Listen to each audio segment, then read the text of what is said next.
Good morning, everybody. Ben and Woods, 97.3 The Fan. Mood is high. Vibes are absolutely on point this morning here at the Odyssey Empire Studios. And I do mean Empire, my friends. I'm Woodsy. That's Paul Reindl to my right. Good morning, Paulie. Great morning. Great morning. Benjamin R. Higgins, you got a sweatshirt on this morning. Did you gain a little weight? No, I'm still cool. So I have to stay warm with my new I guess that would make sense. Svelter body. I'll tell you why I'm happy. It has nothing to do Padres 3-game winning streak. I am on the eve of third vacation. Starts tomorrow. So he's a goner. So that's the thing, too, and that no one understands, except me and Paulie, and maybe some very keen observers of the Ben and Woods program. When Ben goes away, you don't only lose him for the days he misses, you lose him on the front end, so the day before. So he's taking Friday off tomorrow. Mm-hmm. So you lose him today, he's gone. He's out of He was barely here. He was barely here yesterday. He's going to be checking his phone all day, looking at temperatures, tea times, the best restaurants in Santa Barbara on his Eat Her app.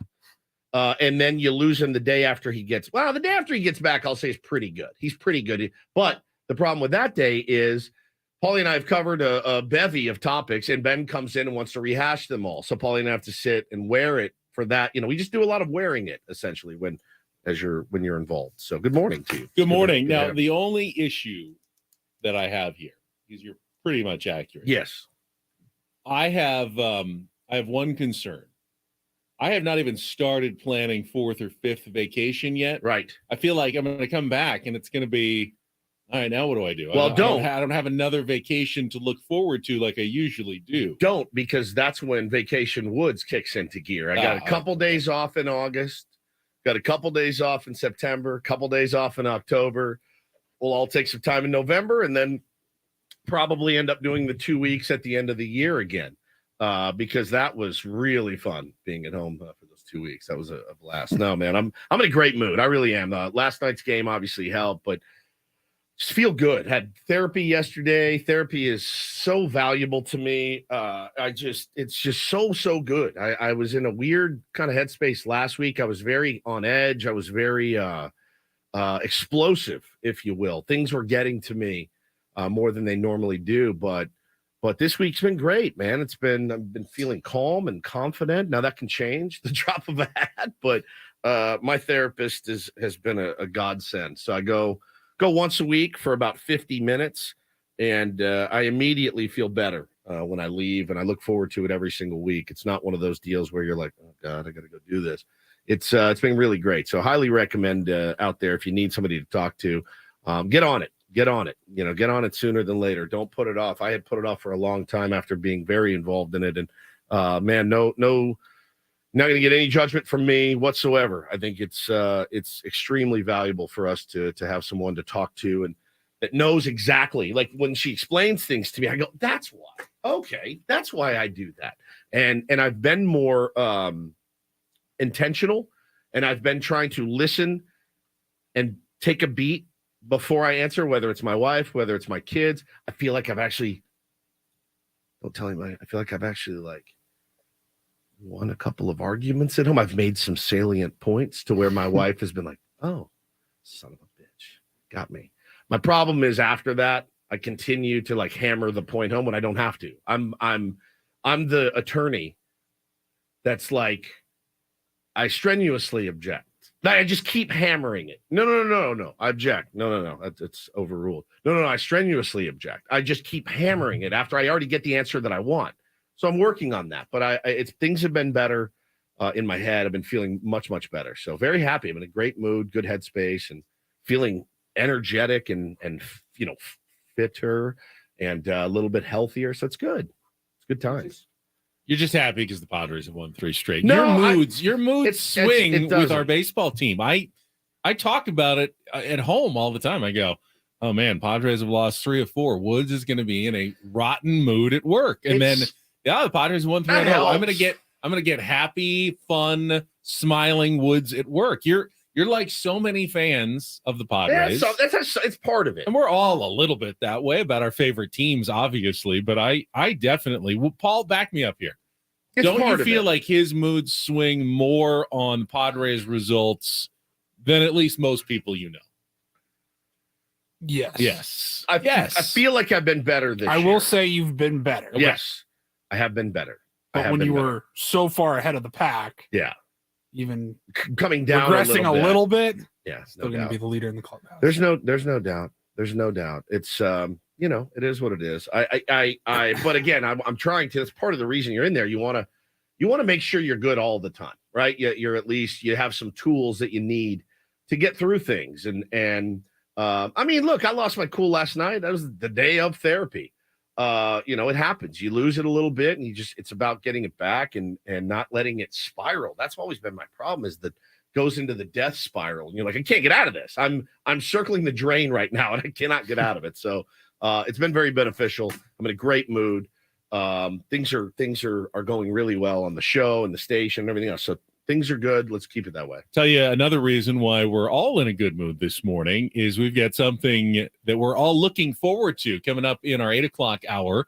Our regular weekly conversation with Eno Sarris takes a bit of a twist as Eno is in town and is going to join us in studio for at least a couple of segments. And I got to meet him in person for the first time at Petco Park. No, we met him at. Were you there? I don't think I was there. The winter meetings. Oh yeah. He was sat down with us in the room. He was out. Remember, he was out of breath and running, and I didn't get. And I met him at a game but I didn't get to talk to him as much as I did. I got to spend like 2 innings with him and hang really with Eno for the first time, which was really cool. And now we get to do it for the better part of an hour on our show today. And I just think he is one of the brightest baseball people that I have ever met, and I am so fortunate, feel fortunate that we have that weekly segment with him. And today, I think it's just going to kick to the next gear to have him here in studio. Yeah, it's going to be great. Your son Jack is helping out and answering phones and stuff like that. But today, he not only does he get to screen phones for a couple hours, he's going to Uber drive essentially for Eno, which is awesome. Well, when I talked to him and broached the idea of him coming in studio, we kind of looked where he was staying and where the studio was. And he goes, oh, that's like a 10-15 minute Uber ride. That's not too bad. And I started thinking, I go, I don't want to make him have to get an Uber to come. How can I send a car? Now, we don't have a Ben & Woods a car service, our own limo drivers, but I thought it's not for Jack can go and put on the hat and go get Eno and deliver him to the studio and back. It's not for a lack of asking in our contract for a car service, but they didn't come through on that. But we'll see. It's been in the list of demands for many years. Could you imagine? That'd be amazing. Actually, I would hate it because I like driving. I know that some of the big national guys who work in New York have car service, in the Mike and Mike in the mornings. Oh yeah, they'd live out in the suburbs and Connecticut, pick them up in Connecticut at 3 a.m, and they'd work or sleep in the back of the car until they drove Michael them in. K. I mean, come on, Michael K. For sure has a car service. Bro, Michael K. has somebody hold his wiener when he pee. I'm telling you, I like Michael K., but he gets a little settle down. You want to talk about self-importance? And I like him, I do. But it's easy, buddy. Relax a little bit. You're not curing cancer in there. Also, the guy who is never eaten a vegetable in his life. Yeah. He got the strangest food habits in the world, but good baseball broadcaster. He is good. He is good, man. And seemingly a pretty good dude, good dad and all that. But man, very, very self-important. That's my least favorite part of this job is running. If you were in New York, you were broadcasting to 20 million people in the New York metro area, and they're all, how about you not get a little bit self-important? Well, you have to have a little bit of it. You have to. You can't do this job without a little bit of ego. You have to have it because you just won't win, especially in mornings. If you're in morning radio, that is the ultimate. That's the ultimate competition in radio. That's the ultimate arena. What are you staring at? Top 5 contenders in the National League. According to what? I can't. We got to have him dialed today, Paul. You don't. He's like. He's a squirrel. I just don't know what. This even surprised me. It's Braves, Phillies, Padres. I don't know what Mark DeRosa's top 5 contenders in the National League. Our audience can't see this, so I know. Well, you didn't have to point out that I looked up there. I'm talking to you, and you're like this, I'm like, is there a nude woman behind? It was just That would make sense. It was a surprising scene. I don't know if we get those channels. So it's a good segue. Self-important, whatever. It's a good segue into Mind of Ben Higgins. I teased this last week. I forgot to play it. I found your song. I've been wanting to crack your head open and peel your skull apart and really, really dig into your brain. And I found your inner monologue in song. It's a song called Sports, and it's by the Viagra Boys. Listen to this. Great. This has been walking around Costco, okay, with his cart, and he's looking for his berries and his chicken breasts. So picture that. Close your eyes and picture that.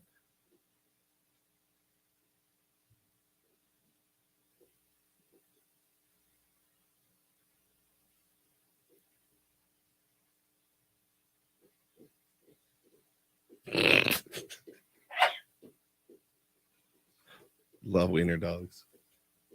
Oh, Ben, you deviant. Cigarettes.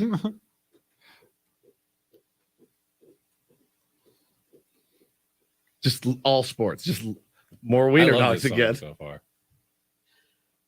Down on the beach. Here he is. Sports. Sports. Isn't that fantastic? I can feel myself pushing the shopping cart through Costco now. It's all I with that can running through my head when I heard it. So it's more of the same until he gets to about the 2-minute mark. Okay. And that's when he starts to lose again. And then what popped into my mind here was this is when Paul and I try to talk about like a movie, a TV show, a record, or something that we're enjoying. And then this happens. Uh-oh. We're losing him, Paulie.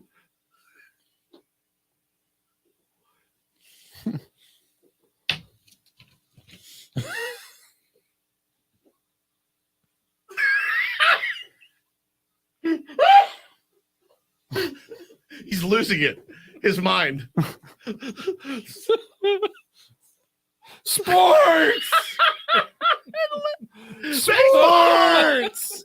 Sports! Basketball! It laid me out the first time. That is Sports by the Viagra Boys. It was so, when I heard it, I go, well, we're going to have to use, like, Paulie, we'll pull segments of just baseball and we'll pull basketball. And then Ben losing it. Sports!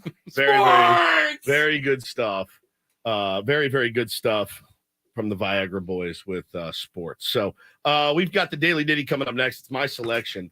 I was a little surprised when I actually read the lyrics of this song and realized maybe it wasn't about what I thought it was. Disturbing songs. Yeah. Is the theme this week. Blew me away. Blew me away. All right, so Woods gets his pick. We will get into last night's Padres. Different sort of win for your San Diego Padres. Kind of more of a traditional baseball win, close out a close victory in the end. A little comeback. How about that for your San Diego Padres? We will talk about that. Our wrap-up at the bottom of the hour. It's a Throwback Thursday. That means we'll play Real or Fake and try to qualify a listener for Las Vegas. Turn back the Wayback Machine, usually to some funny moment from the history of Ben and Woods over the last 5 years. History. History.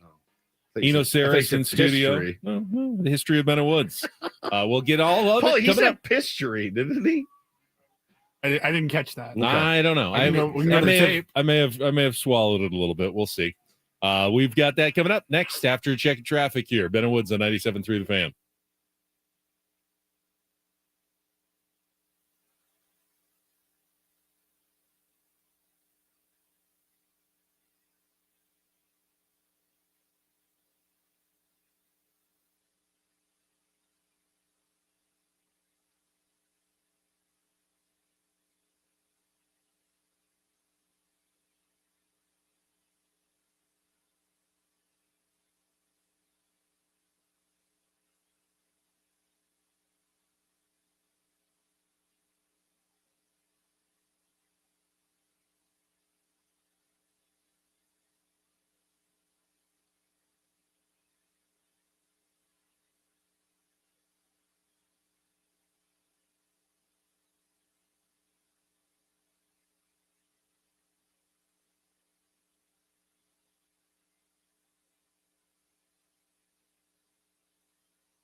Oh.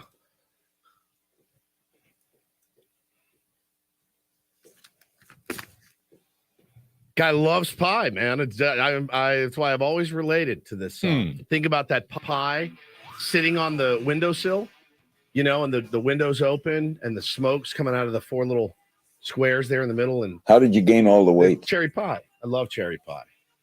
But that's not what that song is about. Not literally, at least. Apparently. Apparently, Ben. That's a joke? It's not about pie. Apparently, it's got sexual innuendo in it. It's a metaphor. Now, in my youth, I just said, hey, that's catchy. And Bobby Brown is in the video. Not that Bobby Brown. I'll show you when we go to break. So you've probably never seen the video. You'll lose your mind like I did.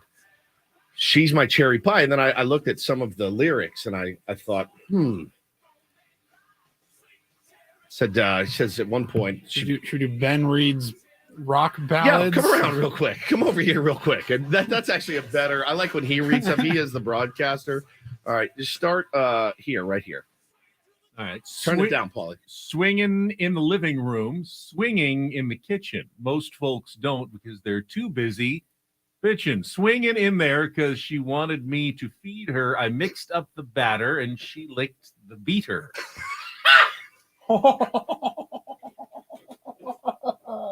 Well, that is how you make pie. Technically, pie doesn't have a batter, though. It's more of it's a crust. It's not a batter. It's like a pie dough.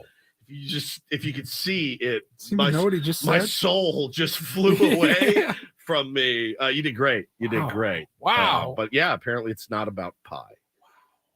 Is it disturbing? I don't know if it's disturbing. It's just yeah, it is. They're a little disturbed. He said, this is a weird part. He said, swinging so hard we forgot to lock the door. In walked her daddy, standing 6'4". Ain't gonna swing with my daughter no more.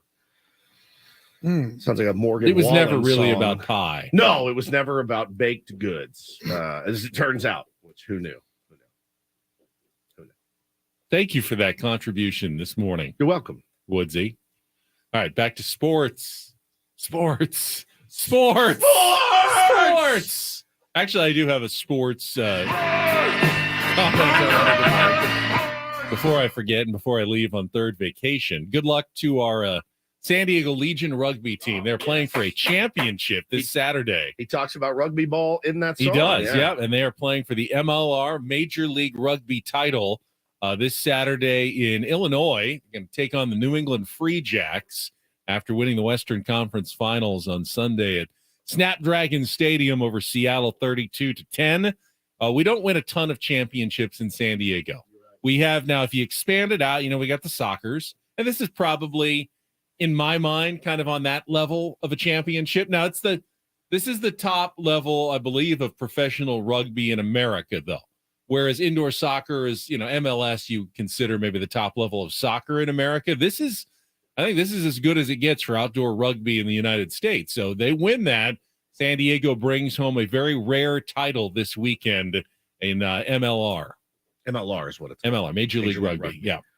Well, listen, I as good as they've been playing, every week I see the updates and I'm like, man, I wish I liked rugby more. I'd be way into this. And apparently there is, we've got a winner. Yeah, they've won 14 in a row. Fantastic. They beat this team that they're facing in the regular season already, so they have some familiarity with the Free Jacks, and one more win away from a Major League Rugby title. So good luck to the Legion coming up in a couple of days. It's a neutral site championship, so they're meeting in Illinois to square off for the title. It's a rugby hotbed for those of you that didn't know. I have no idea if it is or not. Me neither. Maybe it's just geographically kind of fair in between the Western and Eastern conferences. But I just wanted to make sure I mentioned that before I at least left. I know you'll probably talk about it quite a bit tomorrow. Yeah. Maybe preview the match. Yep. Have a couple of guests on, but I'm not going to be here, so I wanted to take the opportunity. Thanks for taking the wind out of our sails. I guess we can't do it now. Appreciate you very much there. Let's talk some Padres baseball and sports. Yeah. Phenomenal game last night. Phenomenal win. Talk about that series, Ben. I made the joke to my wife this morning.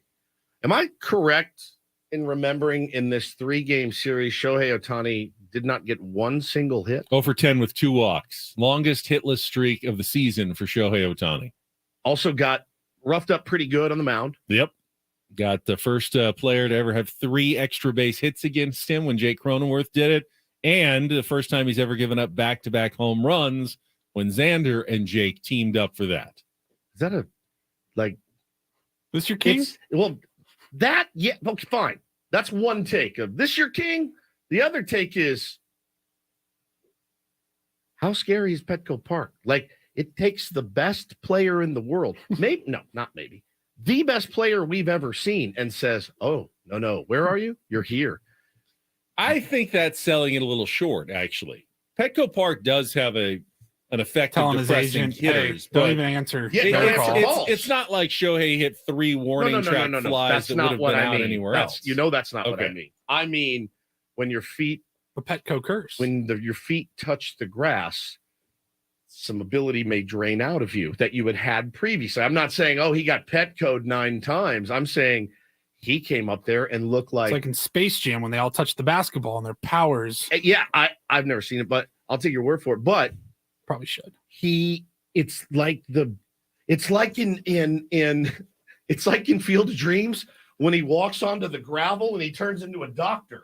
People step on the field at Petco Park and they're like, I'm in Little League again. I don't know how to play this game. He's the best player in the world, period. The end. There's nobody even close.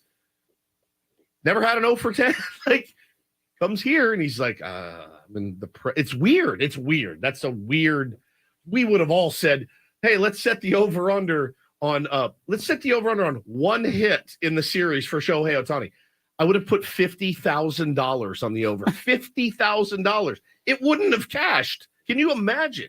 Only at Petco. It's so wild. Now, does this mean you don't want the Padres to sign Shohei Ohtani in the offseason if he's interested in coming here? No, of course not. Because he'll be a giant bust if he comes on a huge free agent deal to San Diego. It is wild, though. Isn't it wild? It's wild. You have to look at that and say, this is weird. There's players that aren't near his caliber that have come here and done the same. I think Padres, sent good pitching against him, good game plan. Again, they walked him a couple of times early in the series, but for the most part, threw a lot of good pitches at him. Cosgrove was a nice little revelation, especially against the left-handed hitting Ohtani. Made him take some bad swings, including just a throw your hips out arm pop up in the 8th inning yesterday to lead off when game is very much in question, and the Padres need big outs, and they got them yesterday from Tom Cosgrove, including getting Shohei Ohtani. I'm going to give a lot of credit to the Padres for this series. They played well. They really did. And was there, when he came up in the 8th? Led off the inning, I believe. Oh, he led off the, okay. Yeah. There was one time he came up, and there was a runner on third. There was a base open. And I went, and it was Lugo, I think, still pitching. And I could have walked him. I go, don't give him anything to hit. First pitch, 94, right down the middle. And I go, oh my God.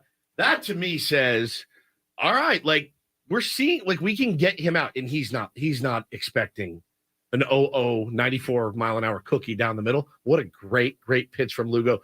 The slider that Cosgrove threw. Nick Martinez throws that. It's gone 489 feet somewhere. My man, is there any way you guys could take him to Santa Barbara to get him a little R&R this weekend? I'm begging you.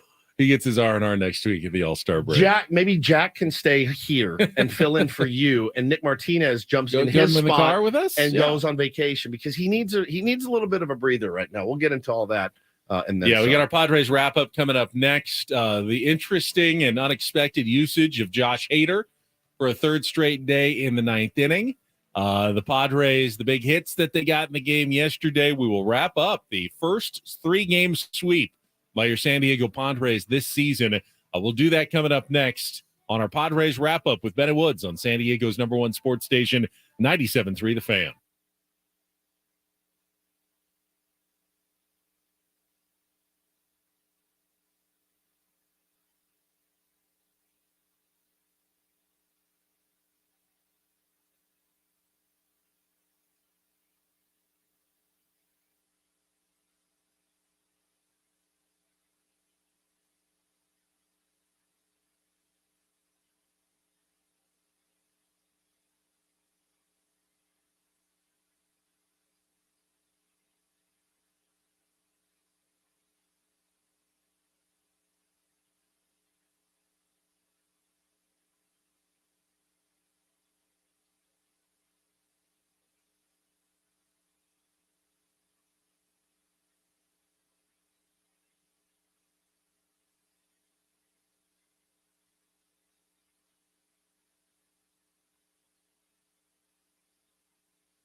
This hour on The Fan is brought to you by South Norte Tequila Cocktails. Savor South Norte, Mexican-inspired premium tequila cocktails made with real tequila and real juice. Sip on a classic margarita, an authentic Paloma. Crack open a Matador or the Mexican Mule. Pick yours up at Stater Brothers, Ralph's, and more. Yeah, solid game, back and forth. Just a regular good baseball game last night. Well, I don't know. I guess there's no such thing as a regular baseball game, but it reminded me more of the kind of games I remember growing up. One team scores a run, the other scores a run, someone else scores, kind of back and forth, and then you end up winning at the end. Yeah, and it's definitely what I will say. It's definitely the kind of game we've lost a lot this season. And that's the thing that really jumps out to me is that you did get that sinking feeling, and it even came a little early. When Fernando bobbles that ball in right field and they get a run, you're like, he doesn't bobble balls like that. I haven't seen him whiff on one like that all season. Then ball hits the bag, skirts off, and a run scores, and you're like, okay, here we go again. It's going to be one of those nights. Padres did a great job of battling back, certainly. But as far as like when it gets later in the games, and it was one of those situations where you had a pretty soft tossing lefty on the hill who had 9 terrible starts in a row, and you look up and you're like, how do we only have 2 runs off this guy, right? Well, we've been asking the question all year long, why can't the Padres put together a winning streak? Right now, they've matched their season high with 3 games in a row. And to me, the answer is fairly simple. You rarely see in baseball a team go out and win 7-1, 10-2, and 6-0 in a 3-game series. They may win 2 blowouts, but you have to win at least 1 close game to sweep a series. And the Padres, the only series they'd swept all year, right? 2-game? Yeah, 2-gamer. Giants in Mexico City. They hadn't swept a 3-game series. And the reason for it was they had not won those close games. They had a number of series when they played the Reds the first time where they won 2 fairly easily and they lost a close 3rd game.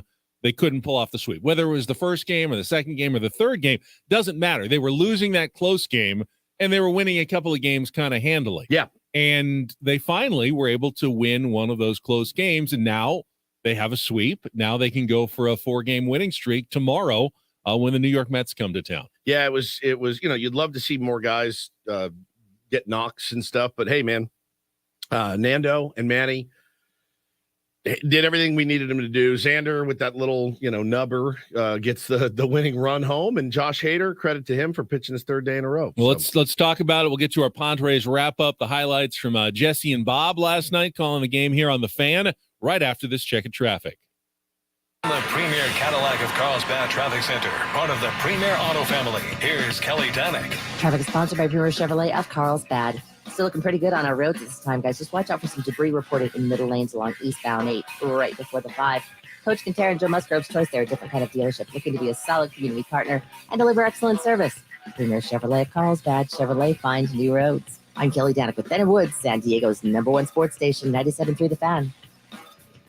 I love winning, man. I love winning. You hear what I'm saying? It's like better than losing. Just when I thought I was out, they pulled me back in.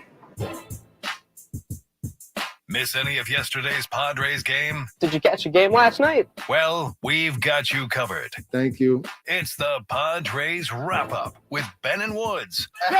Go! It's our house right here, baby. Presented by Hamul Casino. With thrilling slots and tables and all the best rewards, Hamul Casino has all the fun you're looking for. Hamul Casino, fun above all else. On 97.3 The Fan. That is the ball game, and that is a winner. It's about damn time. Pick-off play at second base, and it goes into center field. Fernando's going to come in and score. Soto will stay at second. Bogart's retreating to first base. There was no advance there, but on a throwing error by the pitcher Sandoval, Fernando Tatis Jr. comes in to score the first run of the game. 2 on and 2 out for the Angels here in the second. Rengifo grounds one through the right side. That's a base hit. Renfroe rounding third. Going to be held. Now Fernando bobbles. Going to try and score. Tatis's throw to the plate. Not in time. So Renfroe was being held at third base by their coach there, Bill Hasselman. And Tatis went to pick it up, kind of dropped it. It rolled behind him. That opened the door for Renfroe to try and score. he did, and it's an error on Fernando that ties this game at 1. Ball and 2 strikes to Adele, another top pick in his day, and a ground ball towards third. Manny has it. Oh, it hits the bag and rolls up the left field line. Moniak scores to give the Angels a lead. Kim now just getting over to it, and it'll go for a double off the bat of Joe Adele. Oh, those big bases, huh? Phil. And he swings at the first pitch, loops one into shallow right. Renfroe charging, won't get there. Another base hit for Manny. This one will tie the game. Kim comes in to score. It's an RBI single. 6th hit of the series for Machado. 2-2 here in the 3rd. This pitch is hit a mile in the air to deep left field, a no-doubter for Manny. Second deck. And a home run to put the Padres in front. 7th hit of the series for Manny. This one a big one. 3-2 here in the 6th. Matt Dice, the left-hand hitting catcher, leads off, swings at the first pitch, hits one a mile out to right field, and that is going to tie the game. Up over the old wall in right field. Dice with his 5th home run of the season, and we are once again knotted up. 3-3 here in the 7th. So now 2-2 to Bogaerts. The pitch on the way, and a ground ball slowly to the right side. It'll be taken by the pitcher, and Webb will go to first as Tatis scores. Moustakas was charging. He was going to have a shot to throw Fernando out at the plate, and the pitcher Webb just cut right in front of him and took the ball to first. The Padres go in front 4-3. Soto, Tatis, and Kim at first and second and third. 3-0. Here's the pitch. Manny takes outside, ball 4. A bases loaded walk. Kim will come in to score, and it's 5-3. 1-2 to Wallach. Hader set at the belt. Here's the pitch. And a swing and a miss. Went chasing after his slider. And Josh Hader, working for a 3rd consecutive day for the first time in a couple years, picks up his 20th save of the season. And the Padres, for the first time this season, have swept a 3-game series. Final score here tonight over the Angels, 5-3. So, we got a combination of pretty much everything tonight. So this is a really good win for us all the way around. Whether it was defense, stole a base, opportunistic, made guys work, made relievers work, added on 7th and 8th, 2 big runs in those innings, which had been a little bit of a problem for us. So, we won some games here with offense recently. Today it was total team effort. Loved it, man. Loved every second. This is a Tom Cosgrove fan station now, radio show. I'm a Tom Cosgrove stan. Guy has been great. I mean, from relative unknown to high leverage 8th inning last night, throwing against at least one of the best hitters in the game has ever seen and getting big outs. He's been great. He's been fantastic. And he's that rarest of rare that we've been looking for with the San Diego Padres, a guy they actually drafted and developed and came up through the minor leagues and now is contributing on the major league level for the San Diego Padres. Love to interview him at some point. We play the game at home. Like, where do you think he's from? Where do you, if just by looking at him, we like to do the let's judge a book by its cover before we look it up. Hannah looked at me. She goes, where would you say he's from? I go, Tennessee. Looks, he's got wears the hat kind of high, kind of the real short hair. I said, probably Tennessee. Indiana, maybe Kentucky. Indiana guy. Paulie, so I did it to you guys this morning. You said upstate New York. Yeah, it was a possibility. Michigan. Paulie said Michigan. I go, God, these are great guesses. He's from Staten Island, which I was like, what? So I want to go interview him and see if he's like, hey, how you doing? Hey, slider's working good. Like, if he sounds like Jay Moore, you know what I mean? Like, that's what I want to freaking gabagoo. Yeah, the gabagoo. Bob Melvin had some interesting comments after was asked about Tom Cosgrove, essentially saying that, the batters generally know the slider's coming. That's his pitch. But they say even when they know it's coming, it's very hard to track. Yes. So it keeps guys off balance, and he throws the fastball just enough to keep them honest that it keeps that slider effective. And I think the big surprise to the Padres is that it started to become effective against right-handers as well. Yeah. They knew that pitch and that arm angle was always going to play against lefties, but the loogie, the lefty one-out guy, is no longer a thing with a 3-batter minimum.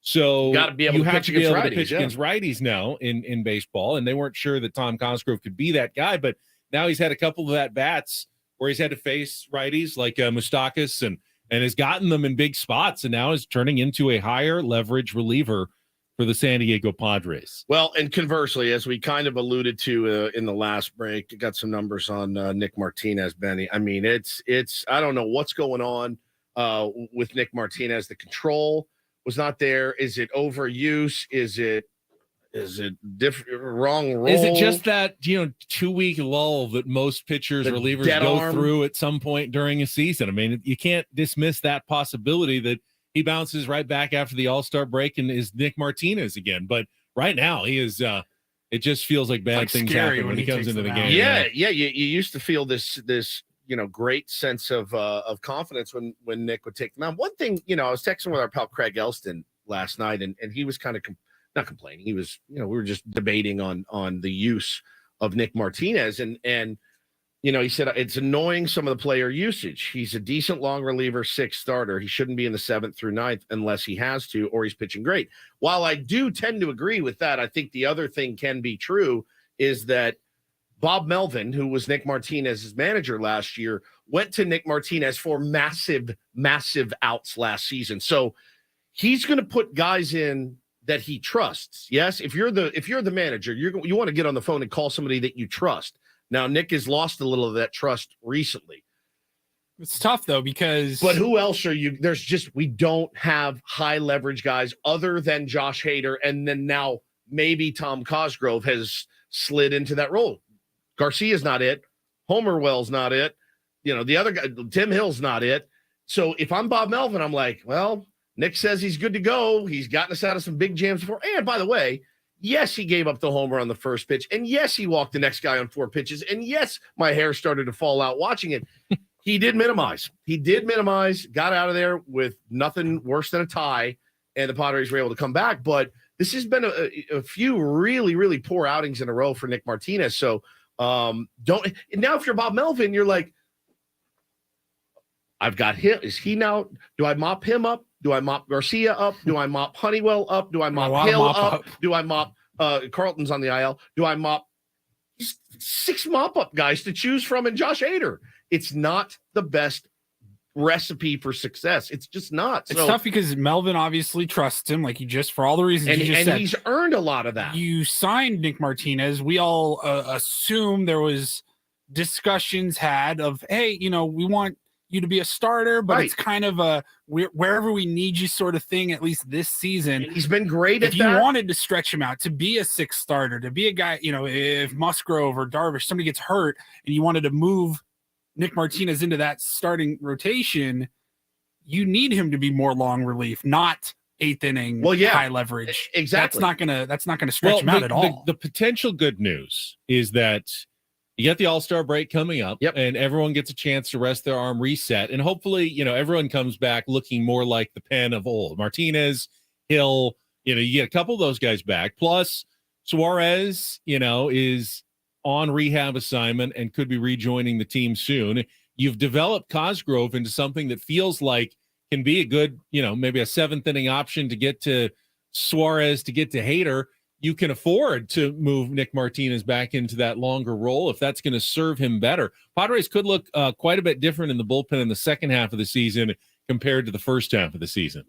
I mean, it's so imperative that Wilson and Suarez get back. I mean, and Wilson, of course, yeah. It's just so if this team's going to do anything at all, you got to add another arm to. I mean, again, I can't say it any more clearly than when you call down to the bullpen and you've got essentially 5 mop-up guys to choose from, you basically are saying, okay, like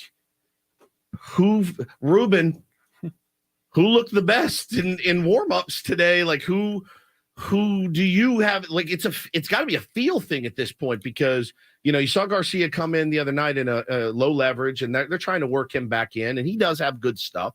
I mean, did we want Domingo Tapia last night in that spot? I don't know. Like, Maybe. I have no idea, but I just know that those puzzle pieces need to start fitting together better if we're going to do anything. We saw finally the actions to back up the Padres' words of urgency, though. Yeah. We've been hearing it for 2 or 3 weeks now that, hey, we got to win these games. Started to get really, really important. But then again, you still wouldn't see Josh Hader come in for 4 outs. You wouldn't see him 3 days in a row. But yesterday you do. third straight day, Josh Hader pitches and gets the save for the San Diego Padres. I think part of that is knowing you had an off day tomorrow, today, and an all-star break coming up, but it does clearly show you that the urgency level has ratcheted up a bit, that the Padres knew they could not let that game get away. They had to give it their best chance to close out the sweep and make up some ground. So Hader was available? I knew that was going to be the first question, evidently. Yeah, and he knows where we are right now. So, yeah, thank goodness, right? What can you kind of say about what he's done the last 3 games, how he kind of stepped in that Monday and so look, he's got a sense where we are as a team. So wanted the ball tonight, save situation, he got it, and pretty efficient too. Love that. Loved it, man. Loved it too. That's the all-star attitude that I'm glad to see from Josh Hader. Yeah, and that's what we needed. And like Jesse said in the wrap-up, it's the first time he's done it in a couple of years. And that's what you need. That's exactly what you need. And whew, thank God for it, man. It seems like the general rule when a closer especially goes 3 days in a row, he'll be off for at least 2 days. Can you rule him out for Friday, or he'll be off tomorrow? But yes, that is typically how we look at things. But again, I went in today thinking potentially not available, and he wanted to pitch. Love it, man. Absolutely good to hear. We've got so my theory that I threw out a couple of months ago. As Manny goes, so goes the Padres. Yeah. I have some numbers that I put together. The victory lap. I have some numbers that hey I'm guys, put I'm together. splitting for 4 days. Let me get a quick victory lap in before I jet. We also have some real Make sure you estate. stretch beforehand. Chance to Make sure your qualify shoes are for tied. if you want to see a cherry pie live in person. Yeah. Chance to win some warrant tickets in Las Vegas and a trip for 2 coming up in Real or Fake. Don't forget Skid Row, though. Well, I'll tell you about Eno coming up and all of our guests as well. It is next with Ben and Woods on 97.3 The Fan.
7 a.m. Ben Woods back with you Thursday morning on 97.3 The Fan. Join us in our 8 o'clock hour when our pal Eno Sarris from The Athletic joins us in studio for his weekly Smart Baseball segment. He was in town this week, is at Petco Park, here with the family as well. I think he went to the zoo yesterday, so if you have any questions about zoo animals, Eno probably has all the metrics for you. The metrics on them.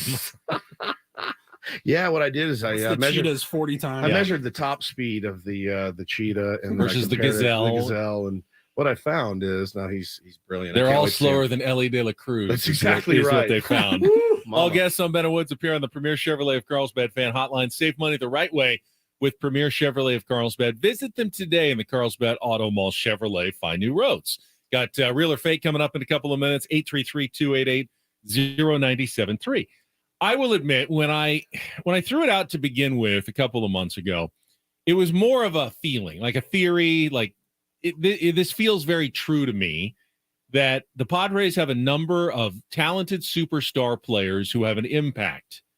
But for some reason, the fortunes of the franchise swing much more on whether or not Manny Machado is producing, that they can withstand slumps from Soto or Tatis, that those guys can have good games, and it doesn't necessarily lead to a victory. But with Manny, feels like when he has a great game, Padres almost always win. When he has a good season, Padres are right there with a great record. And when he doesn't, Padres seem to fall apart. Now, I know this is true for a lot of teams, key players, and superstars. That's partly how baseball works. But the correlation with Manny, to me, felt like it was stronger than most. And I went through the numbers just to see how it's been shaking out after Manny had another 2-hit game yesterday with a home run, go-ahead shot, clutch knock from Manny Machado. Oh, by the way, happy birthday, Manny Machado. And happy birthday. Happy 31, brother. 3-1. Shohei was 29 birthday. yesterday.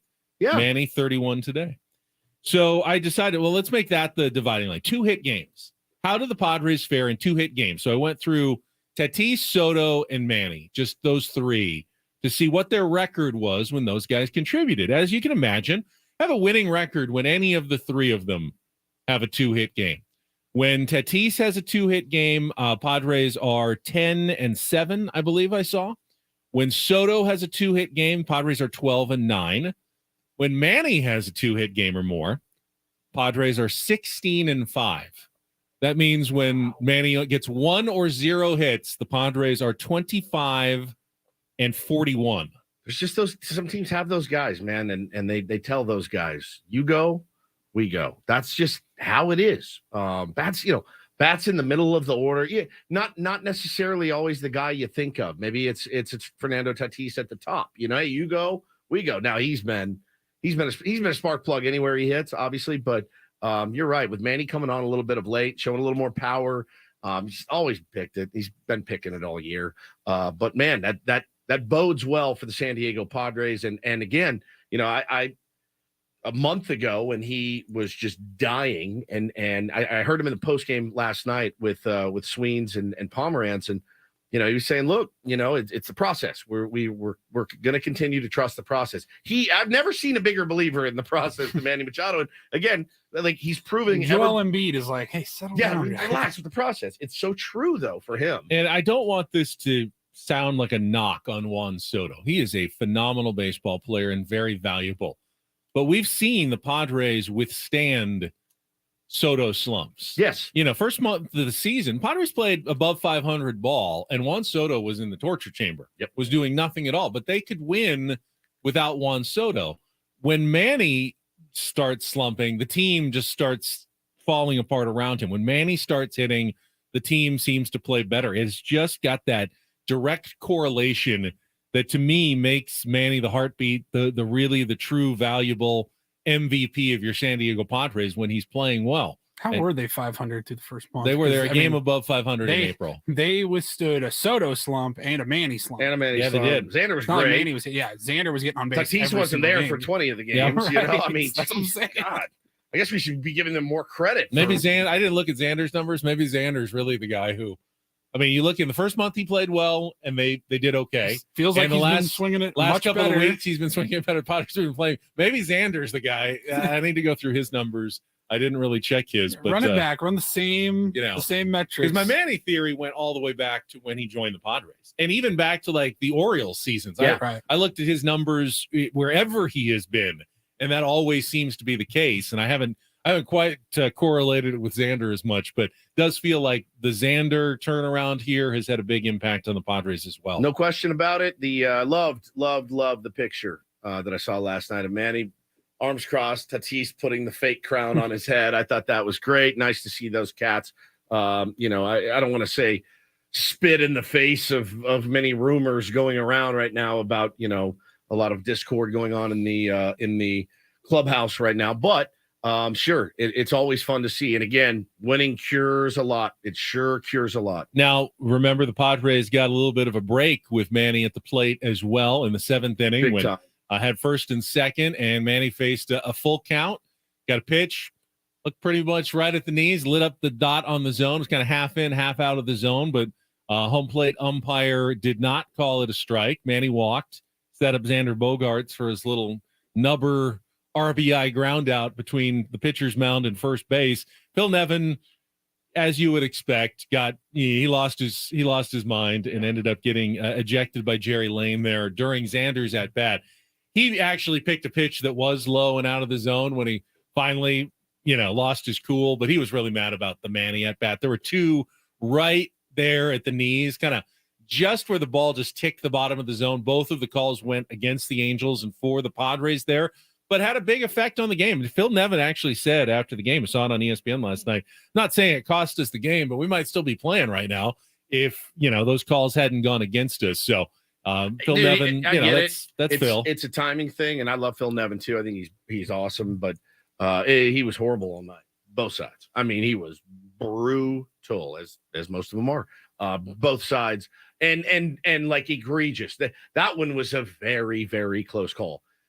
What's worse, that close, not getting that close call, or the one where you're up there and you're Xander Bogaerts and it's a foot below the zone and it gets called a strike? That's the one where you're like, the way Jerry Lane reacted, because he pretty much closed his ears for a couple of pitches while Nevin was clearly cursing. I mean, you could see read lips. It was very obvious. He was wearing him screaming out. At him. You know that Jerry Lane heard it right there, but he decided to ignore it. And then the way he kind of lazily just tossed him out of the game. He wasn't mad because I think he knew that pitch was incredibly close and very well could have been a strike, but there are usually half a dozen of those a game that, you can make the argument they go either way. Umpires are never going to be perfect on those calls. You have to call it a strike or a ball. Yeah.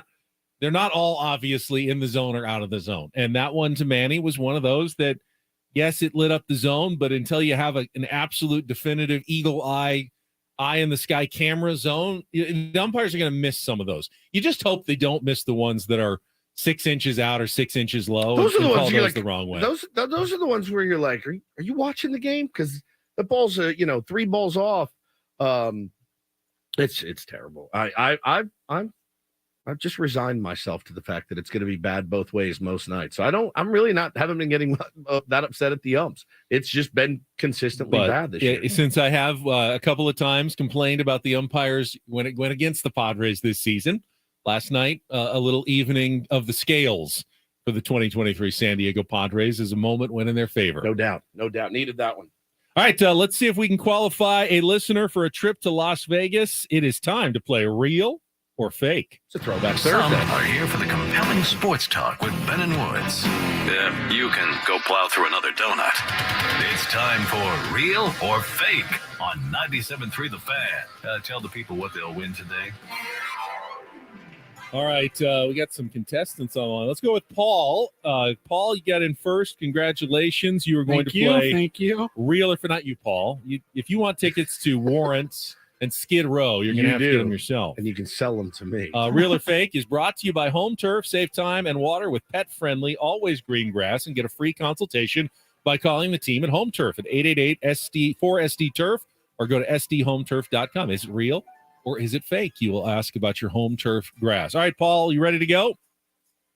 Let's do it. All right, if you can get 4 out of the 7 right, you will qualify for our grand prize drawing 2-night stay at the Westgate Las Vegas and 2 tickets to see Skid Row and Warrant with special guest Paralandra in the International Theater at the Westgate on September 30th. Tickets at Ticketmaster.com. Westgate Las Vegas features newly resort-designed premier rooms, part of their $70 million room renovations. All right, in sports, basketball, baseball. This is basketball. Rugby. Woodsy actually brought this up yesterday, and I already had a plan for it. NBA free agency tipped off a couple of days ago with a wild flurry of signings. I'm going to hit the bathroom if you guys don't mind. And Woodsy made the point, like, you're supposed to help the caller. Who are some of these guys that are signing contracts? So, with so much money flying around, it's tough to keep track of it all. So much money. But with it's real, and I've got a list of NBA free agents who just signed contracts worth at least 8 figures. So we're talking deals that are worth over $10 million. You'd think premier star players, right? Not necessarily. I also have a list of fictional basketball players from movies. All you have to do, Paul, is separate the real from the fake. Got it? All right. I'll give you the name. You tell me if it's a real NBA player who just signed a big money deal or a fake from a movie. Ready? Round 1. Lewis Scott. Real or fake NBA player? Oh, that was quick. He said fake. And he's right. That was Damon Wayans' character from the movie Celtic Pride. All right, that's 1. All right, Paul, round 2. Jock Landale. Real or fake? What did you say? Let's go real. That is real. Just signed a 4-year, $32 million contract with the Houston Rockets. Jock Landale. All right, let's go round 3. Dwight Powell. Real or fake, Paul? Let's keep it rolling with real. Yes. That's real. I knew that one. one. Signed a 3-year, $12 million deal with the Dallas Mavericks. All right, round 4. Julian Champagnie. Real or fake? What did he say? Fake? Fake? Fake. It is real. Just signed a 4-year, $12 million deal with the San Antonio Spurs. Champagne. It's spelled like champagne with an extra I, but it's pronounced Champagnie. Champagne. All right, that's all right. You still got 3 right. All you need is 1 more, and you are good to go. Round 5. Herbert Jones. Real or fake, Paul? That's totally fake. There's no Herbert. Totally fake, right? No, he actually signed a 5-year, $54 million deal with the New Orleans Pelicans this week. All right, let's not lose it now. We're going to round 6. All right, Shake Milton. Real or fake, Paul? Come on. Fake. Fake! No, Oh my Shake God. Milton is a real NBA player who just signed a 2-year, $10 million deal with the Timberwolves. Oh my God. All of a sudden, we've come down once again to round 7 He was for up all the 3-0. marbles. So, yeah. Please don't Yankees, get this Red one wrong. Sox here. Paul, real or fake? Quincy McCall, real or fake? You can ask Woody, Woods if you want. help. You bastard. Quincy McCall sounds like a movie name, so I'll say fake. All right, he says fake. Paul, what do you say? I'm going with the champ, Woods.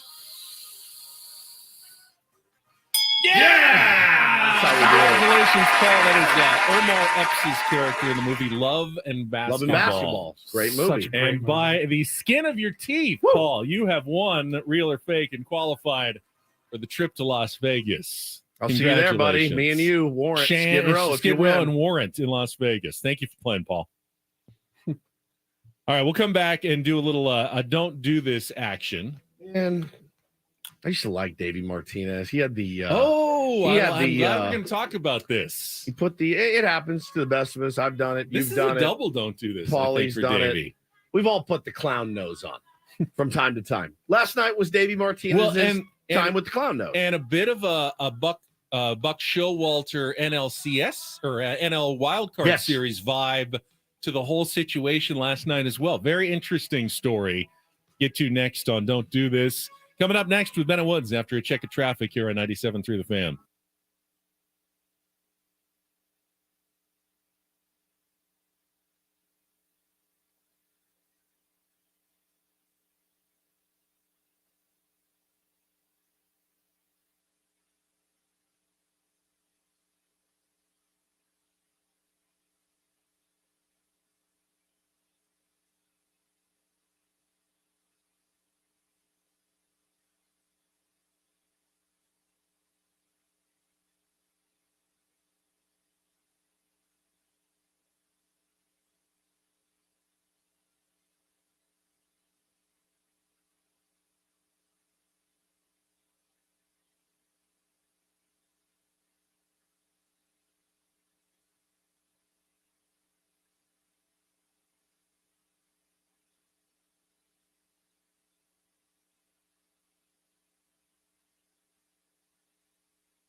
Don't do this. I got a little surprise for you, you know what I'm saying?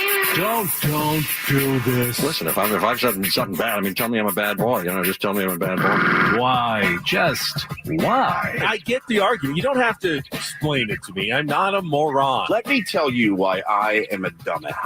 It's time for Don't Do This. Don't do this. On 97.3 The Fan.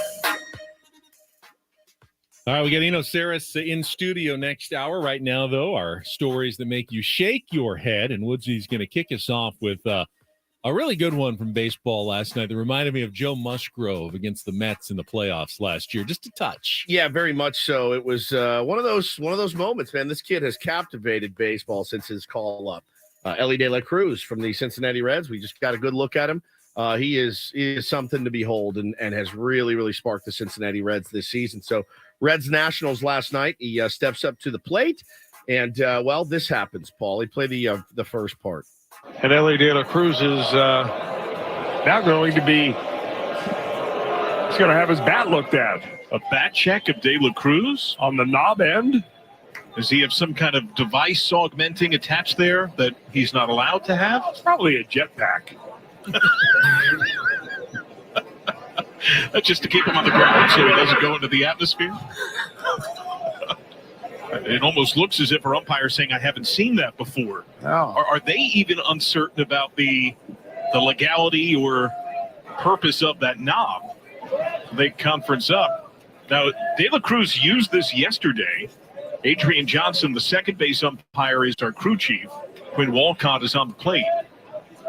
And we believe it's the same knob that he's used the entirety of his time in the big leagues. You know what De La Cruz ought to do? He ought to go ahead and take it off the bat, sign it, and give it to David Martinez. Salty, dude. So what it was is there's technology they use in spring training. It's got a little chip in it. You put it over the edge of the bat. But he had taken the chip out. He likes the way it feels. It's rubber. Feels good on his hands. If he ever wanted to hit home runs with the knob of the bat, maybe then it would help. So Davey Martinez trying a little gamesmanship, I think, and knowing full well this isn't going to help this kid, put a good swing on a ball. But again, the sensor was out. It's not like he was tracking. He just likes the way it feels on his bat. Do you think it fired him up a little bit? Because you know what he did a couple of innings later. Pitch the dough. No, was it was it a couple innings later? I thought it was the same later? at bat. I thought it was a couple innings later. I thought it was the same at bat, but I could be wrong too. Pitch to De La Cruz is driven to deep right center field. This is gone way back and into the second deck in right center field. That fifth. He absolutely pounded one, right? And then he 455. Yep, he turns, looks at the dugout, and points to the knob, and he's like, "You want to check it now?" And then drops the bat and runs. It was brilliant. It was incredible. So the clown move from Davey Martinez was this after the game. I'm not trying to penalize this kid. I'm not. I mean, Aren't you? I love the way he plays the game. I don't like his antics. After he hit the home run, we could do without that. He's only got 2 weeks in big leagues, but he's going to be a good player. So this is the same Davey Martinez that, if you remember last week when Keibert Ruiz was running out of the baseline or allegedly running out of the baseline, he was on his stomach in the middle of the field. Now, Davey Martinez has a lot of years in the big leagues. He's on his stomach, a grown man, like on his belly. He was showing how low the strike zone was. In uniform. He's on his belly. Bear crawling I don't along. like his antics. It's like, bro, okay, like glass houses, I guess, on that.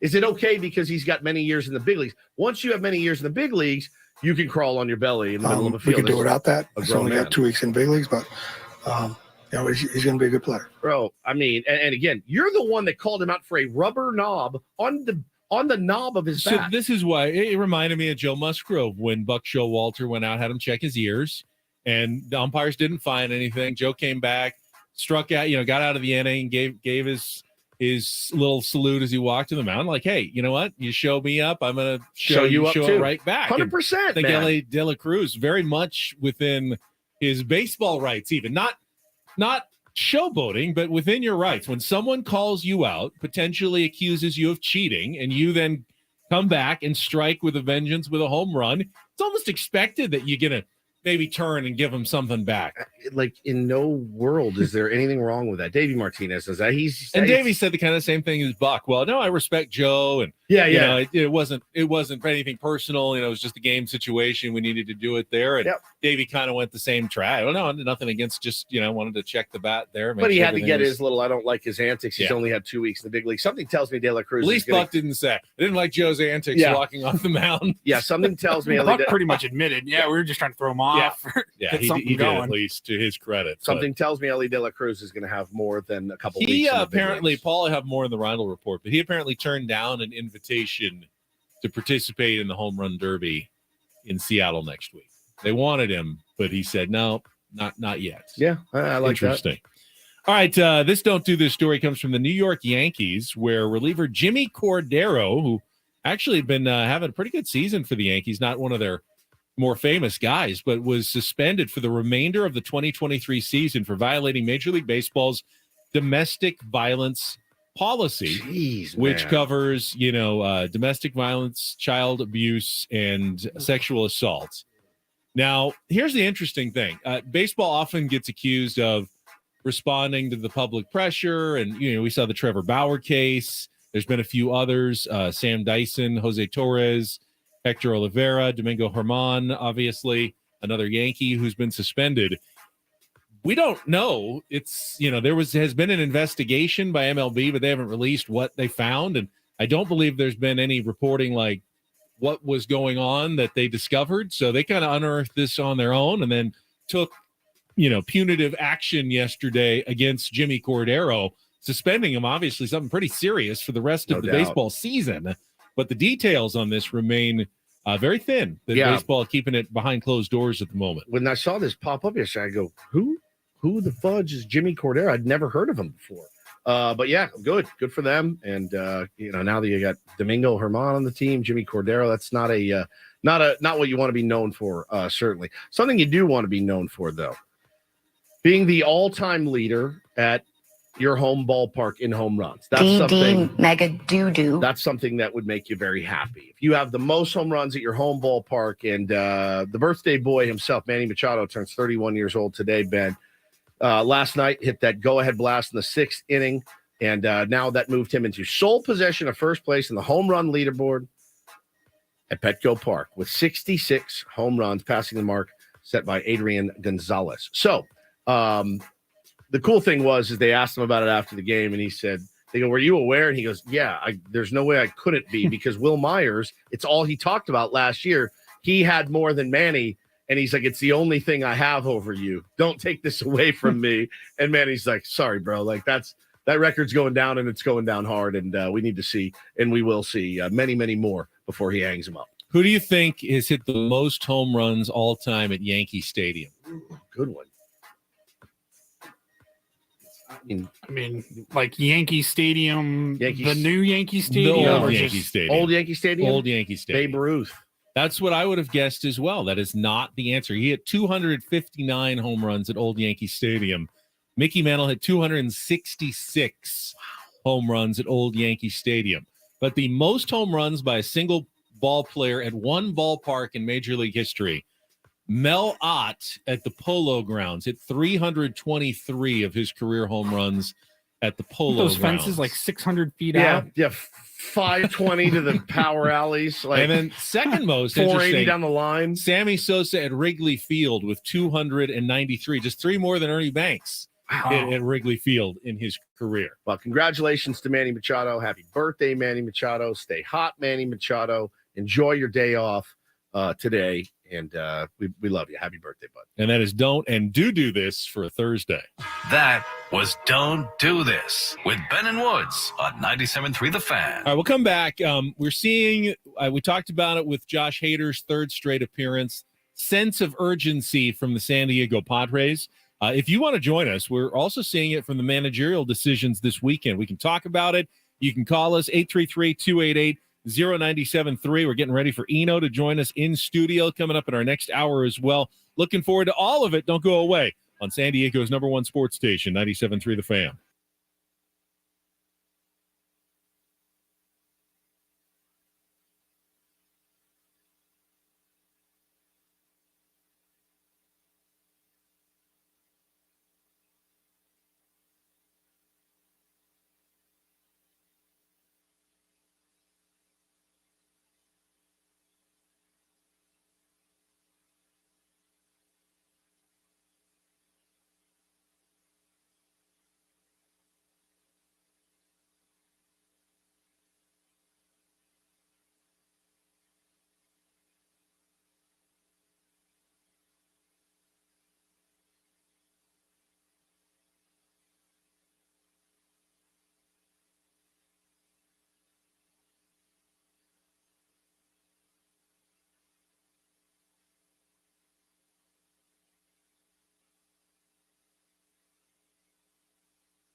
Want to stay connected? Ben and Woods all week long. Give us a follow in the Odyssey app for easy access to clips, show reminders, and more. Simply download the Odyssey app.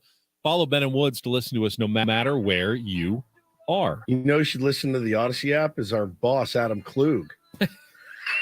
Adam, you should download the Odyssey app and you can listen to Ben and Woods. We're live 6 to 10 right here on, Why do you on say home that? of the Padres 97.3. He just texted Paul. He's like, hey, we've got the Josh Hader. We got I had to ask you audio. guys. I'm like, we played both clips, right? Yeah, from Bob Melvin talking about Yeah, Josh funny. Hader. AJ asks him about using Josh Hader 3 straight days, and Melvin goes, "I knew that would be the first question." Yeah, I knew that'd be. I knew that would be the first question. Adam, if you tune in, we're on 6 to 10 here on 97.3. So Hader was available? There it is. I knew that was going to be the first Yeah. question. How'd you guys know? Yeah, and he knows where we are right now. So, yeah, You happy thank goodness, now, right? boss? Anything else you want to? I love Adam. Me too. You should call in, Adam. We'll just give you a segment. Give him the call in line 833-288. We're taking calls. Yeah, this we need segment, somebody to so if you prime want to the join pump, us, so. 833-288-0973. This hour on the Fan brought to you by South Norte Tequila Cocktails. Real tequila, real juice. Savor South Norte Premium Tequila Cocktails. Try the classic margarita, authentic Paloma, Mexican Mule, or Matador. Available at Stater Brothers, Ralph's, and more. Yeah, we'll take some phone calls on your San Diego Padres and the new sense of urgency that is being backed by actions, not just words. After this check of traffic on 97.3 The Fan. From the premier Cadillac of Carlsbad Traffic Center, part of the premier auto family, here's Kelly Danick. Traffic is sponsored by the San Diego County Sheriff's Department.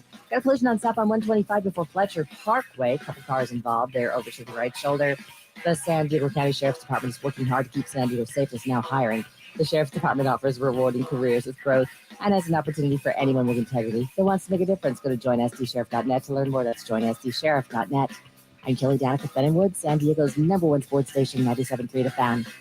Yeah, so we heard for weeks and weeks that the Padres, they all said it. We need to play with more urgency. You know, every game really matters at this point. But you didn't really necessarily see it in the actions or the decisions of the manager. Yesterday, bringing in Josh Hader for a third straight day was a sign, and we may get another one this weekend as Bob Melvin announced that Blake Snell will start on Saturday against the New York Mets on 4 days rest, which is not that shocking if you're a fan of baseball history, that most starting pitchers generally go on 4 days rest. That's considered normal rest. The norm. But not for the San Diego Padres, who have generally kept their pitchers over the last couple of years on a 5-day rest rotation in every 6th day outing. So Blake going on 4 days rest actually does, indicate urgency on the part of the San Diego Padres, with Yu Darvish finally coming back after 2 weeks of illness to pitch in tomorrow's series opener against the Mets. Good. I mean, yeah, we need the big guns for this one, right? So you got Darvish, Snell, TBD. Could be Joe Musgrove on 4 days rest. Yeah. Could be nice. Could be Matt Waldron. Could be, we don't know yet on Sunday. I think it depends on how Joe bounces back from his 7 innings. Said he felt great. Yeah. Do you wait and see how the first 2 go? Maybe. Seriously, you win the first 2. You might. I mean, maybe go Waldron. If you're playing with urgency, though, That's you go true. with Joe. That's He's true. got the All-Star break coming up after that. Unless you wanted him to start the first game out of the All-Star break and really wanted to give him that rest, I guess there's reasons for it. But the other possible, you wouldn't need him though to start. Like you would have who's pitching tomorrow? Darvish. You could, Darvish should be on a full. You could week's have rest. Darvish on a week's rest coming out. We don't know how he's going to fare and how he's going to feel coming out of it. The other impact of starting Snell on Saturday, and this may not come to anything at all, but pitchers who throw on Sunday, starters on Sunday, are not eligible to throw in the All-Star game. And it looks like the National League might need a couple of replacement pitchers for injured guys or Sunday starters. And now that Blake Snell is going to pitch on Saturday, it would make him eligible to be called up if they needed a replacement arm for the National League, and he could actually pitch in his hometown of Seattle. Now, I don't know if he's even being considered, but certainly his numbers, the ERA, I think, is 6th best in the NL right now. The strikeouts, 3rd best. And over the last month and a half, no one's been better as a starting pitcher than Blake Snell. Didn't get the call originally, but could still be considered as an all-star. It would be a nice treat for Blake to get to go to Seattle and appear in that game. Maybe I could interest them in a Ryan Weathers spot appearance in the All-Star game instead of Blake Snell, right? The AAA All-Star. You don't want to see Blake there. I mean, it would be great for him to get the nod, but not pitch. I'm good with nobody even participating. I'm good. I want to make the playoffs. Well, I think at this point, though, they'd only call up someone who can pitch. Yeah. So either he's not going or he's going with the idea that they want to throw him an inning, probably. Chris B in the chat is giving us all the credit for the Padres' recent win streak. And we're not one to take credit. Well, Paul and I aren't. But Chris said that hard-ass San Diego media paying off after that Preller interview on Friday. Take a bow, gentlemen. I'd be happy to. Yeah, I'm glad we finally, lit a fire under these guys, just like they do in New York. I mean, look at the Mets. They're just on fire. Great season. Yankees too. The Mets have actually won 4 in a row. They have.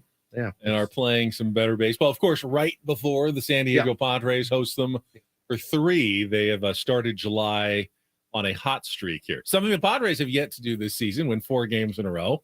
The Mets are currently on a 4-game win streak. So we'll see. All right, let's get out to the phone lines, 833-288-0973 if you want to join us. Let's start with Mike.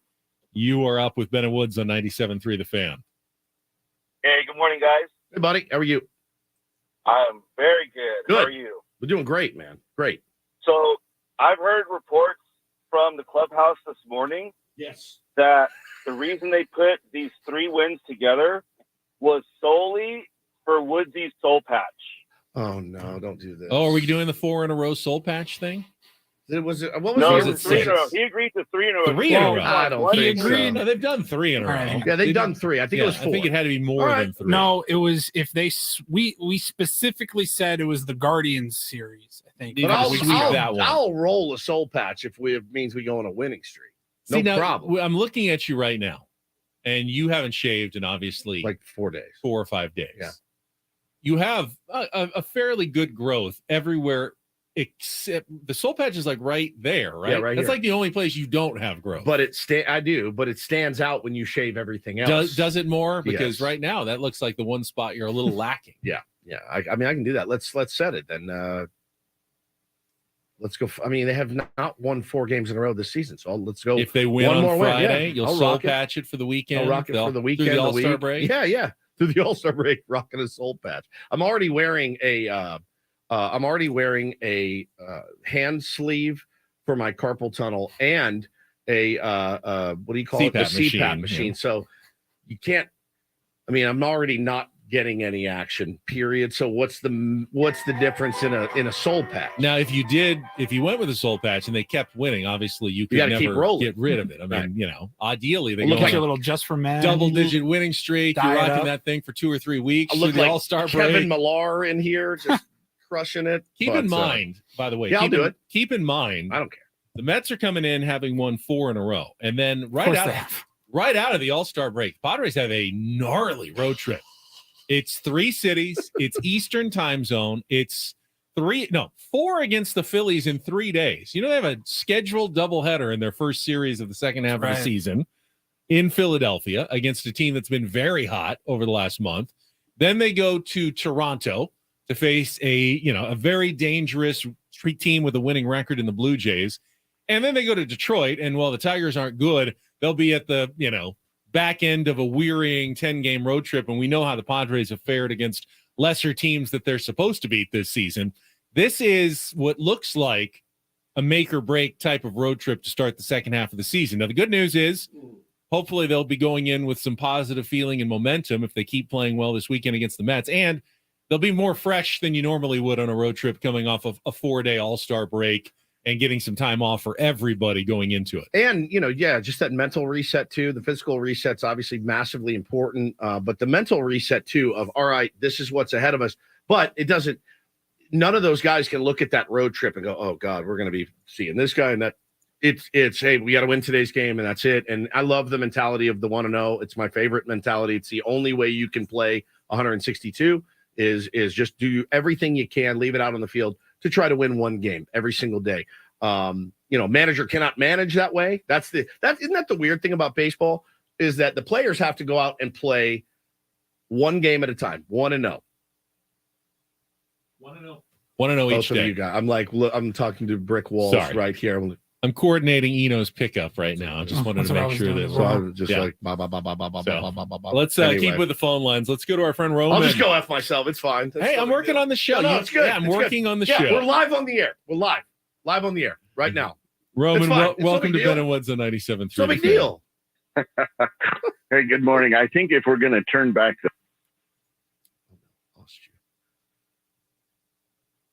I liked where he was Great going. call, Roman. I think if we're going to turn back and then it stopped. Dramatic pause. All right, let's go to Steve. You're next up on 97.3 The Fan. Steve, can you get more than 4 words in? I'm going to do my best, fellas. Don't worry. No one's listening anyway, even if you do, Steve. It's fine. I think there's something to be said for that negative energy remover guy. He said it would take about a week or so. And I didn't want to bring it up. I didn't want to bring it up. Energy But healer. since you did, Steve. You did. What was his name again? Energy healer. Herman the energy healer. That's right. Petrick? That was, he said 1 to 2 weeks for his services to take effect, which was very convenient, I thought, for Herman the energy healer. But I didn't want to bring it up. here we are. I didn't want to about bring it the up. time that he said the energy would be healed and the Padres sweep their first series of the season. Well, JWW says Herman the fraud. I mean, proof's in the pudding, right? Now we'll see how we do against the Mets going to the break. But I mean, listen, it is what it is. It is what it is. Let's go to Jimmy. You're next up with Ben and Woods on 97.3 The Fan. Good morning, Jimmy. Good morning. How are you guys doing? Good, Jimmy. How you doing, buddy? Hey, Woody, Yes, this is an adult baseball call. Okay. Remember how I bored you guys about I played against Tom Dempsey in an adult baseball game? I think so. Yeah. Woody, Yeah. Hey, you guys, my father played against these guys in the 30s. Have you ever heard of the House of David? No, I don't think so. Okay, it's a Woodsy, Ben, it's a religious order, and they showed up. They all have beards. Oh, And I have Woodsy, seen pictures. Yes, I've seen those pictures before. Yes. Woodsy, they're wearing nails, not rubber soccer cleats, nails. Nails. Okay. Yeah, I mean, like Ty Cobb used to wear and sharpen when he'd sit on the dugout steps before the game and sharpen them so the second baseman and the catcher could see him. So he would go in spikes. Do you guys high. wear not regular metal cleats anymore? Is that not Yeah, a they thing? wear metal. They still wear metal. Yeah, now, a lot of guys don't wear they? the molded, but it just depends on who you are. I know, like golf went away from metal spikes many years ago, but I think some PGA Tour players, or most of them, still actually wear the old school metal spikes that are banned on most courses for all of us. And I didn't know if they did the same in Major League Baseball, whether they started going with rubber spikes, or if guys still wear the metal ones from years ago. This is my least favorite segment we've ever done. It's up there. It's up there. That's for sure.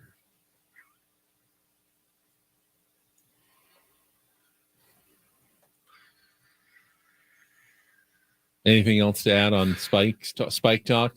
You're good there? Not much. All right, fair enough. Maybe we could start a thread about spikes. The thread. So you did join.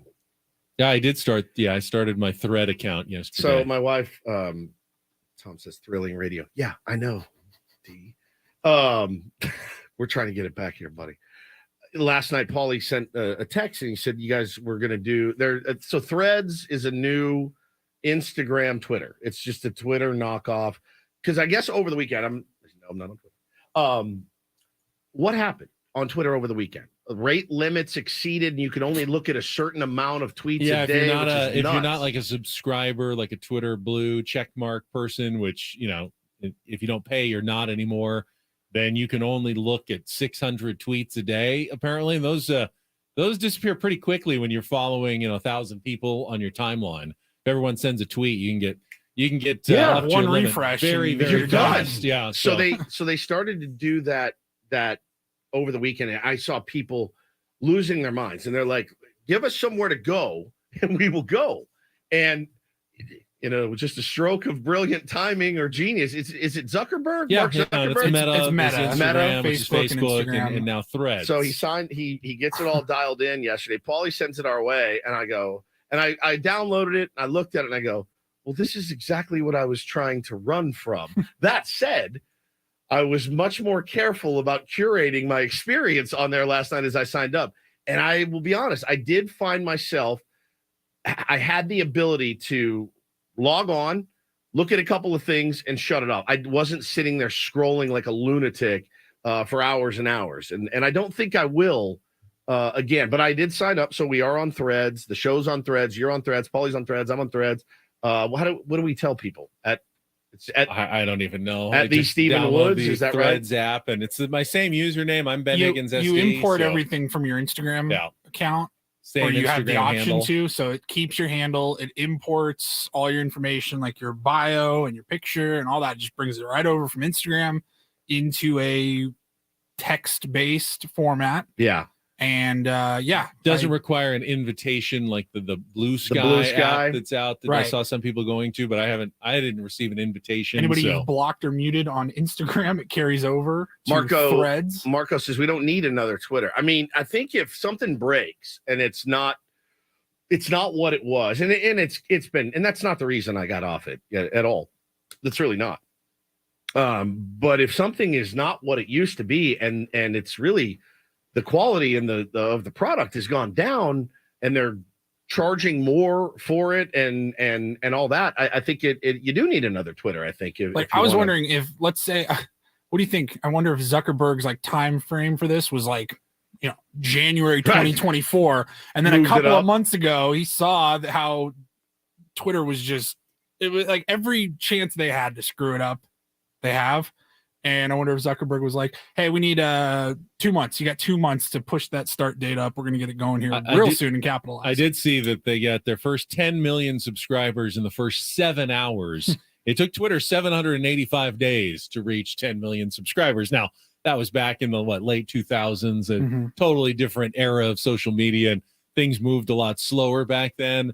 Now everyone kind of knows what it is, and the word gets out very quickly. Ironically, a lot of the word getting out on Twitter about the new Threads signups. It's just like the worst. That people jump to. It's like your competition creating something different and better, and then promoting it on your site. It's like the worst thing. Ideally, I wish there could just be one social media site that we were all on, and that we were all civil to each other. Oh yeah, and it was a well curated experience. And I know that every person that I know and want to follow is there. I mean, even they're Threads following me, but now it's so splintered. Even Threads, I'm looking at it last night going, I don't know who this person is. I don't want to see this. It's more of the same crap that I hated about what Twitter had become. I was wondering that too, because I had followed, 40 people off the shoot, and yet my home feed was still just bunch of people I don't know. Yeah, I saw that too. I got inspirational quotes. I've got crypto blockchain ads and stuff, or whatever. And I'm like, I imagine that's a day one thing, and they're just trying to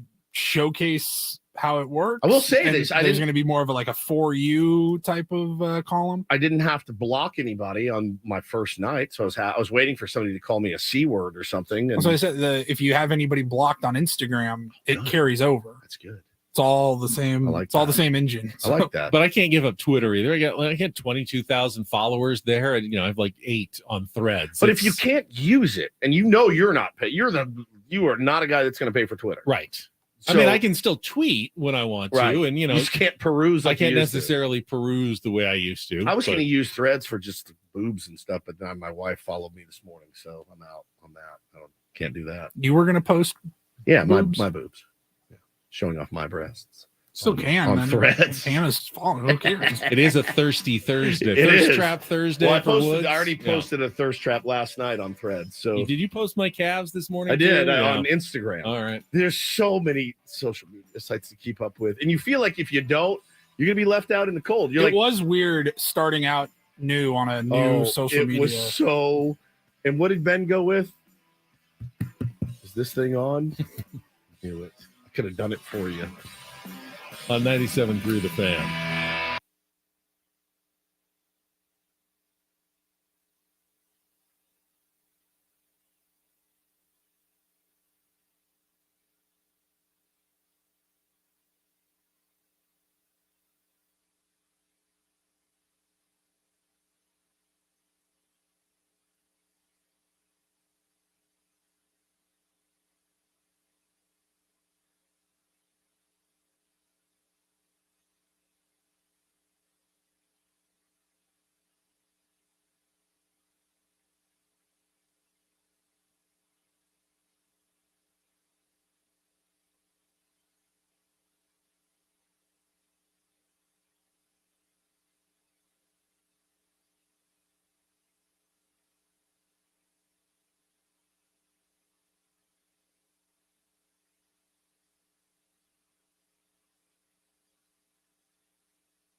All right, we're halfway home on a Thursday. Ben and Woods, 97.3.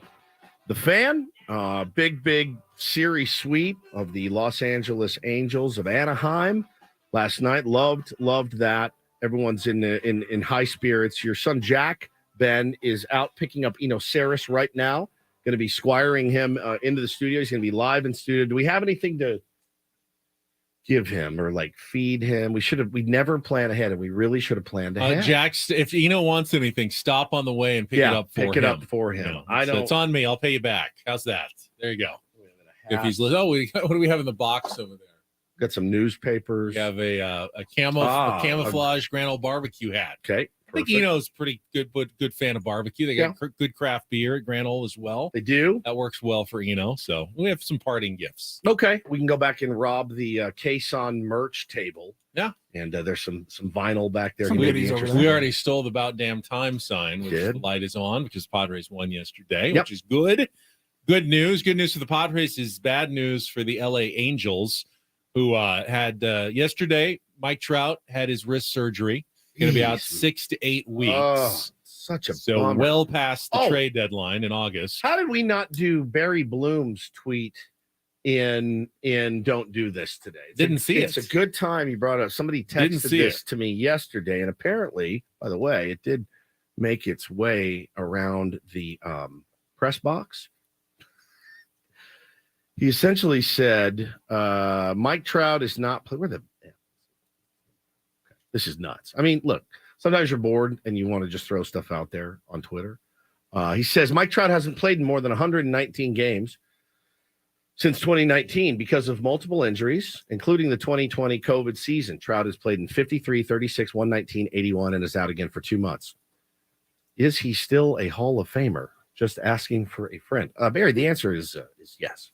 Yeah, he is. He's still a Hall of Famer. Very much so. He's very much legitimately first ballot, maybe a unanimous Hall of Famer, even though the last 3 years haven't been. I mean, it begs the question: has there ever been a guy in baseball who like put up Hall of Fame stats, but then had enough bad seasons after that they played their way out of the Hall of Fame? Like, if you had just retired 3 years ago, you would have been a Hall of Famer, but now you're not. I don't think it works that way in baseball. Albert Pujols was dog S for the last 6 years of his career. Still a Hall of Famer. It's been baseball. You're just adding to what are already great totals. It's all gravy. Once you've reached Hall of Fame level. Ken Griffey Jr. could barely walk the second half of his career. I mean, I guess if your whole credential was, hey, I was a 320 hitter and the last 4 seasons you hit 200 and your career average dropped to 280, that may make it harder for you to get into the Hall of Fame. But if you get 3,000 hits, doesn't matter if you're a 280 hitter or a 320 hitter, you're almost certainly a Hall of Famer there as well. I don't think you can play your way out of the Hall of Fame or injure your way in this case. No, I mean, of the Hall of Fame. Once you can hurt your Hall of Fame chances by if he got popped for HGH or something. Aaron says in the chat, Barry Bonds pre-Giants, a little bit different. He didn't play his way out of the Hall of Fame. No, when God, he got no. to the Giants. He cemented himself as the best hitter of all time.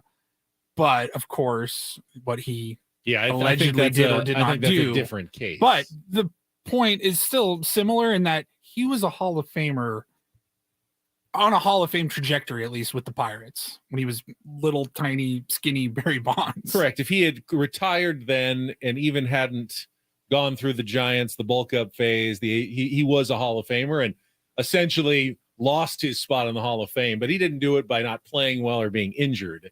He played incredibly well.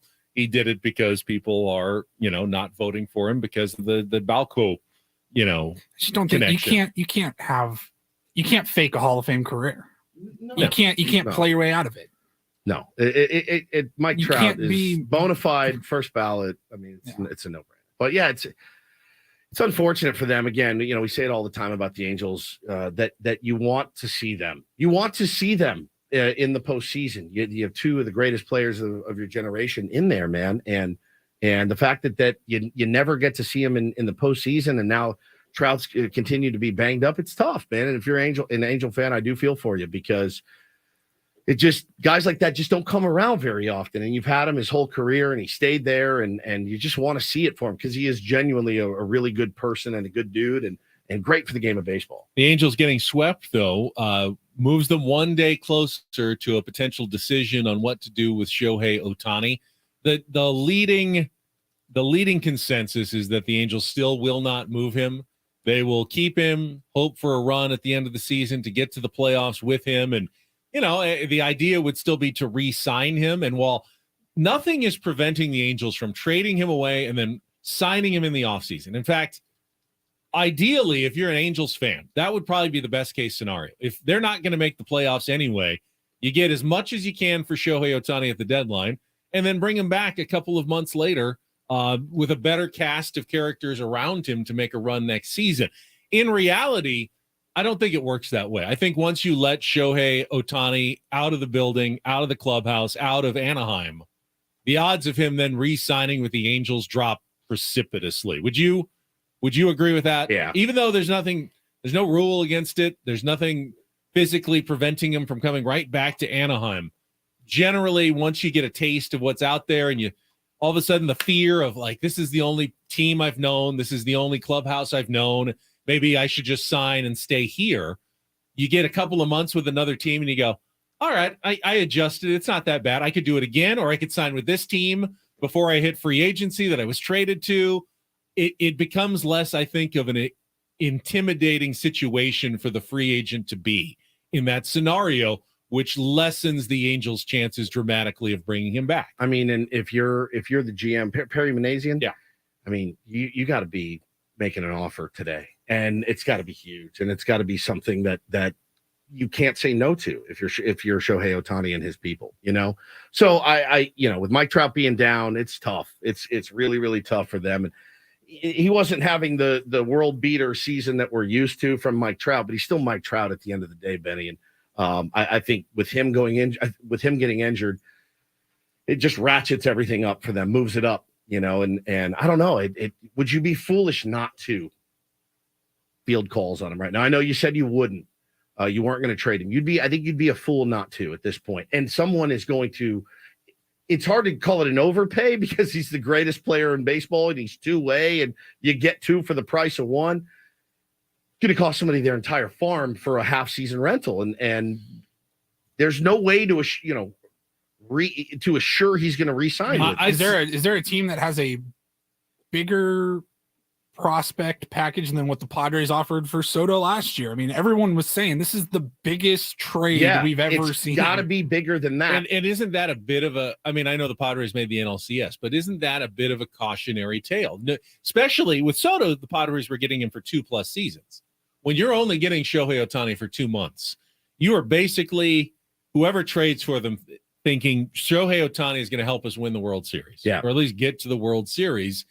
But watching Soto struggle to adjust to a new team, if Shohei Ohtani happened to struggle for, 6 weeks when he moved on to a new team, then you've given up a ton for absolutely nothing. For a struggling player who is, getting his feet wet and, maybe, acclimating to a new clubhouse and a new culture, new people, someone who's from a different country who had to acclimate the first time he came around.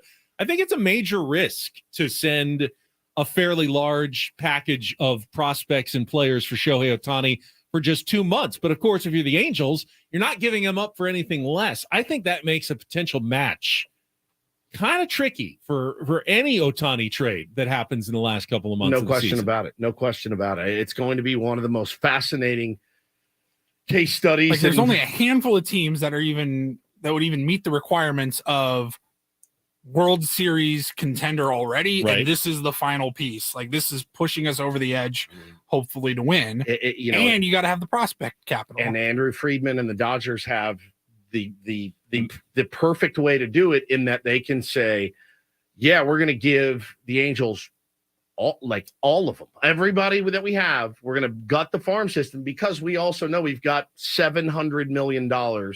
That we can spend waiting for you. And you get an ace, you get a middle of the lineup guy who's really, really good too. And that's the one team I think that you could see say, let's cash them all in right now. You never know how it's going to work. I think the scariest scenario would be the Atlanta Braves. They have, if any weaknesses, they're a little short on pitching depth because of the injuries that they've had. You add a top flight pitcher and you add another huge bat to a lineup that is already insanely good. To me, if the Braves decided, hey, we want to win another World Series, let's trade for Shohei Ohtani, you could pretty much start engraving the trophy. I would almost feel like other than the fact it's baseball and nothing's ever guaranteed in a shorter series in the postseason, but they would make themselves such prohibitive favorites. They're already, as we talked to yesterday with Jordan Schusterman. Yeah. And, he said, I think the race right now is who's the second best team in baseball. The Atlanta Braves have put themselves already in a class above everybody else. You just kind of go, all right, let's get Ohtani now. And let's almost make it not worth other teams' while. Like the Dodgers, if the Braves got Ohtani and, whether it's the Dodgers or the Braves or whatever, the Dodgers or the Giants or the Diamondbacks, another team that, hey, we're going to go all in. You may think twice about going all in, knowing, God, even if we do go all in, kidding. I don't know that we can make up the gap between us and what the Braves are right now. It's a tough call for a lot of GMs around baseball, what to do this offseason or not offseason, this trade deadline and offseason, really. I mean, it shakes things up in a way we've never seen before. And as a Padres fan, yeah, you feel like you're always in the mix, but as just a baseball fan, it's going to be beyond I think there's a lot of teams that outside of the Braves in the NL that think we definitely have the team that could get to the NLCS, but I don't know that we can beat the Atlanta Braves. And I don't know that we're one player away from beating the Atlanta Braves. So does it make a ton of sense to give up and mortgage your future to add that one player when you may still have the same ceiling that you did before? Get to the NLCS, but be heavy underdogs against the Atlanta Braves when you get there. Yeah, no doubt. No doubt about it, man. It's going to be fascinating. Moreno says in the chat, no way the Angels trade Ohtani to the Dodgers to control LA market with contemporary Babe Ruth. They'd have to give them everything they have and have to outbid every team via trade. Yeah, I mean, that's if you get the best prospect package back that baseball's ever seen, and you're the Angels, and you have had this massive run of ineptitude, do you care? If he goes somewhere anyway, do you care that he's 30 miles north of you? Do you really? If you get 7 top prospects and guys that can bolster the front of your rotation for the next decade, do you really I think care? It's easier to trade him to the Dodgers not in your division, not in your league, than it would be to trade him to the Astros or the Rangers or a team you're competing against for a division title every year. Forever. Whatever market he's in. What is it better if he ends up signing the Dodgers as a free agent than in 2 months and you got nothing for him?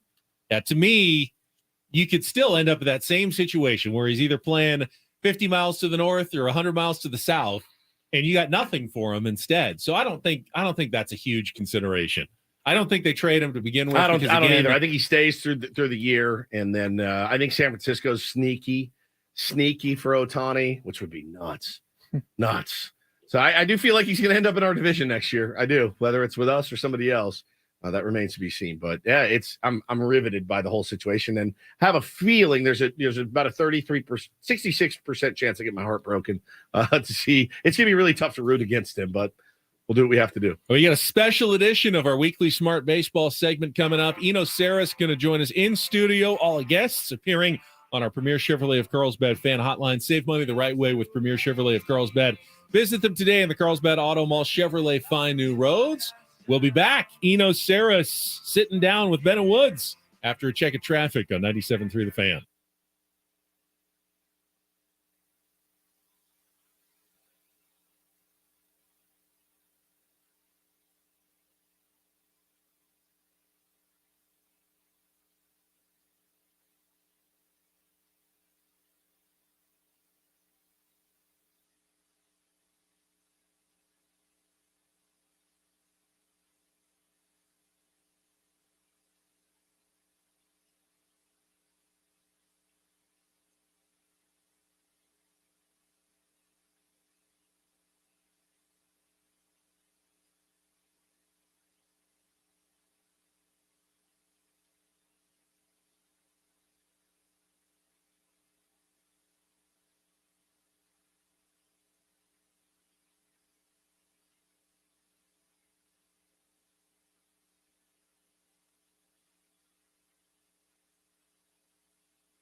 Well, this is a treat. Welcome back to Ben and Woods here on 97.3 The Fan.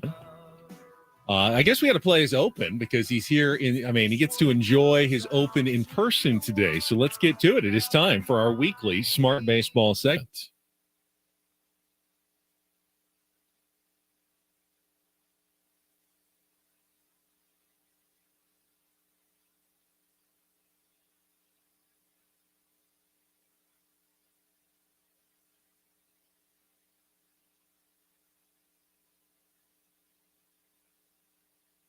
Yeah, there he is. After I got to spend a couple of enjoyable innings with Eno out in the Western Metal Supply Company building, one of the suites, earlier this week during the Padres Angels game. He is joining us in studio here on 97.3 The Fan, our YouTube stream, the Odyssey app. We are all here on 97.3 The Fan. Do we have a microphone? We might want to grab him a mic. Yeah, we got to put a microphone. Is this it? Yeah, put it back in front of him. There you go. Say hello, Eno. Hello. Hello. Hey, there he is. You want to be with these about a karate chop away right there. Yep. That's your perfect. And they will make you sound so good. So good. Yeah, you do have the sweet dulcet tones. Yeah, the dulcet tones. Welcome to town. Welcome back to town. I know you're a big fan of our fair city here. What have you enjoyed since you've been here? I had what are those sandwiches? The Borden Brew. Sandwich Borden sweet and sour sauce that goes on it. Yeah, that was good. I had life-changing Baja chicken. Oh, very nice. Yep. That's one thing I have never done before. So. Eno's a sandwich guy. He is a sandwich expert. He rates sandwiches. Talks about sandwiches. He makes sandwiches. When he makes sandwiches and he tweets them, and then I go in and I put one thin layer of mustard, slap a piece of turkey or ham on it, and a slice of American cheese, and then I eat it. And I'm always like, what would Eno put on here? I don't have any arugula. Well, I don't have onions and tomato. I have those times where I have 3 minutes before I have to be back at working again. Yeah. And my basic is actually a cinnamon raisin bagel with salami. Ooh, sweet, salty. Kind of all the I'm always trying to put sweet and salty together. Yeah, I like that. That's what I'm always trying to do. Interesting. I like that. Well, what do you so you're in town, family vacation. By the way, I'm the talent. I like this. That. Yeah. It's funny. Eno's wearing sunglasses right now. I lucked into being on the radio, and many people probably realize that, but I thought, I'm not kidding. I thought day one, because I'd grown up watching Stern, and he always had shades on. But he also had 1,000 TV lights in his face. I thought, when I walked in, the host was going to be fully shade. I'm like, I don't know if I can do this. And it turns out it's just a bunch of schlubs in here. Ben's got his Channel 10 hoodie on. I'm in joggers every day. You dress up. What are you doing? Nice. No, this isn't television. This is YouTube stream and radio. That's right, man. Casual. It's so good to have you here. Eno Sarris joins us live in studio. Upward, maybe you're the good luck charm. You've gotten to town. Padres and won 3 in a row. Yeah, that was fun. I was in the clubhouse last night, and definitely the vibe was way better than it was when I last saw them in San Francisco. I think the night after they'd been walked off, and the night they were walked off, and I'd have to say that definitely they all came off of the bus with earbuds in, not really talking to each other. Yesterday, they were all palling around with Manny around his locker, and there was a lot more smiles. So it's great. And that's what we love to hear, because again, and it's not exclusive to the San Diego Padres. If I'm sure there's been tensions within the Astros clubhouse this year with the way that they played a little bit earlier in the season. I'm sure there's tensions in the Dodgers club. I'm sure there's tensions everywhere when things aren't going well, and it's human nature to point fingers. It's human nature to be a little salty at times. I just got salty at Ben and Paul, an hour ago on the show. It happens. This is also like a locker room. So it is good to hear though that the vibes were high, because vibes are very important to a baseball team.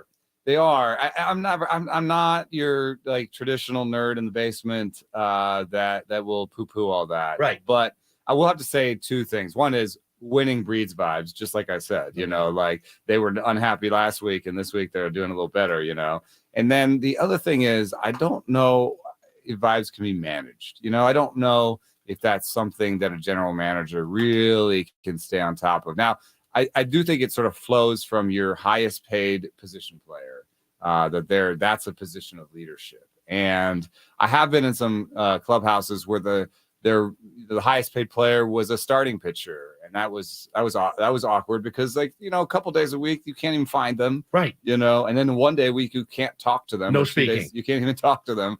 And that was like the Mets clubhouse where Billy Wagner ended up being the guy that took all the media questions in the games, even games that he didn't pitch in. That's wild. So those I think were bad clubhouses that, you know, there could have been some management there where you sort of thought about that and made some changes to it. But, you know, and then the other thing I would say is here, there's not that, we've talked about this before on the show. There's just not that homegrown aspect where like a couple players on this team grew up together, played in the minor leagues, won together, and just totally intrinsically have each other's backs. I mean, the Royals, they all came together. They all came up together and they won together. And most teams have 2-3, you know, guys like that at least. Here, you know, Tatis was traded for. He came up through the system a little bit, but otherwise it's mostly guys that arrived just kind of fully formed to San Diego. You know, following up on what you just said about having the one guy, the highest paid guy in the clubhouse who kind of speaks for the team at times, especially when things are going poorly. I would argue with the Padres that it's not that they don't have guys who are willing to step up, because I think they do. I almost feel like with the abundance of high-priced players they've put together, that they're all feel kind of a pressure to do that at the same time. And, yeah, and I think there's almost like you can't have too many leaders. Who's also. the leader? You need to have one, and they all feel it. I'm sure Xander's feeling it, even as a new guy signing a big contract in the offseason. Even a guy like Jake Cronenworth, who's struggled until he had such a great game against Ohtani the other day. He obviously has felt some, I think, weight of the contract he signed in the offseason, and everyone almost feels like they need to step up too much, and it leads to, well, no one really can fill that void when everyone's kind of, feeling like they need to do that at the same time. Yeah. I mean, I think you can. Manny wasn't thought of as sort of a born leader when he was younger, but I think he's definitely trying to put that mantle on. And you've seen him take people aside. You've seen him, but it's not maybe supernatural to him. So it's not always like was there some controversy about him not talking after a game? Yeah. He said he didn't have time. Yeah. It was a tough loss. He goes, I don't have time. Yeah. So, I mean, it happens. Sometimes, yeah. I mean, it's like I said, winning breeds the good vibes. No doubt. That was not the exact right time for him, but I appreciate from him what I see as the trying to put that mantle of leadership on. It's great to hear. I mean, it really is. It's great to hear. We were not down in the clubhouse last night, and that's great to hear. Great for our audience to hear as well. Sarah's from the Athletic. He's also hitting better. Yeah, yes, and that helps. That helps. It's easier when you're doing well. It's easier to kind of throw an elbow into somebody too and tell them to get their stuff together. But wanted to ask you, you're such a brilliant mind when it comes to pitching, and what are you seeing out of Nick Martinez? It has been, he was such a trustworthy guy last year for Bob Melvin and Niebla, and this year, the last couple of weeks have been really, really rough, and he's been serving up a lot more homers than he's used to. He looks pretty flat. Pitched out of some trouble last night, certainly, but are you seeing anything out of him that you've noticed looks a little off? Well, one thing I did notice, I'm trying to call up his game log because I saw just this one at bat where I was just like, that is weird. Because I like his changeup, and I think even maybe Dennis had a piece, Dennis Lynn in the Athletic, or had a piece recently, or maybe somebody else about whose pitches would you pick, and he sort of like went around the clubhouse and I like asked people, and I think some people answered his changeup. No doubt. When it's on, it is absolutely He's twice now in the last week plus had a first pitch of his outing ambushed for a home run. Tyler Stevenson did it for the Reds with the 2-run go-ahead home run.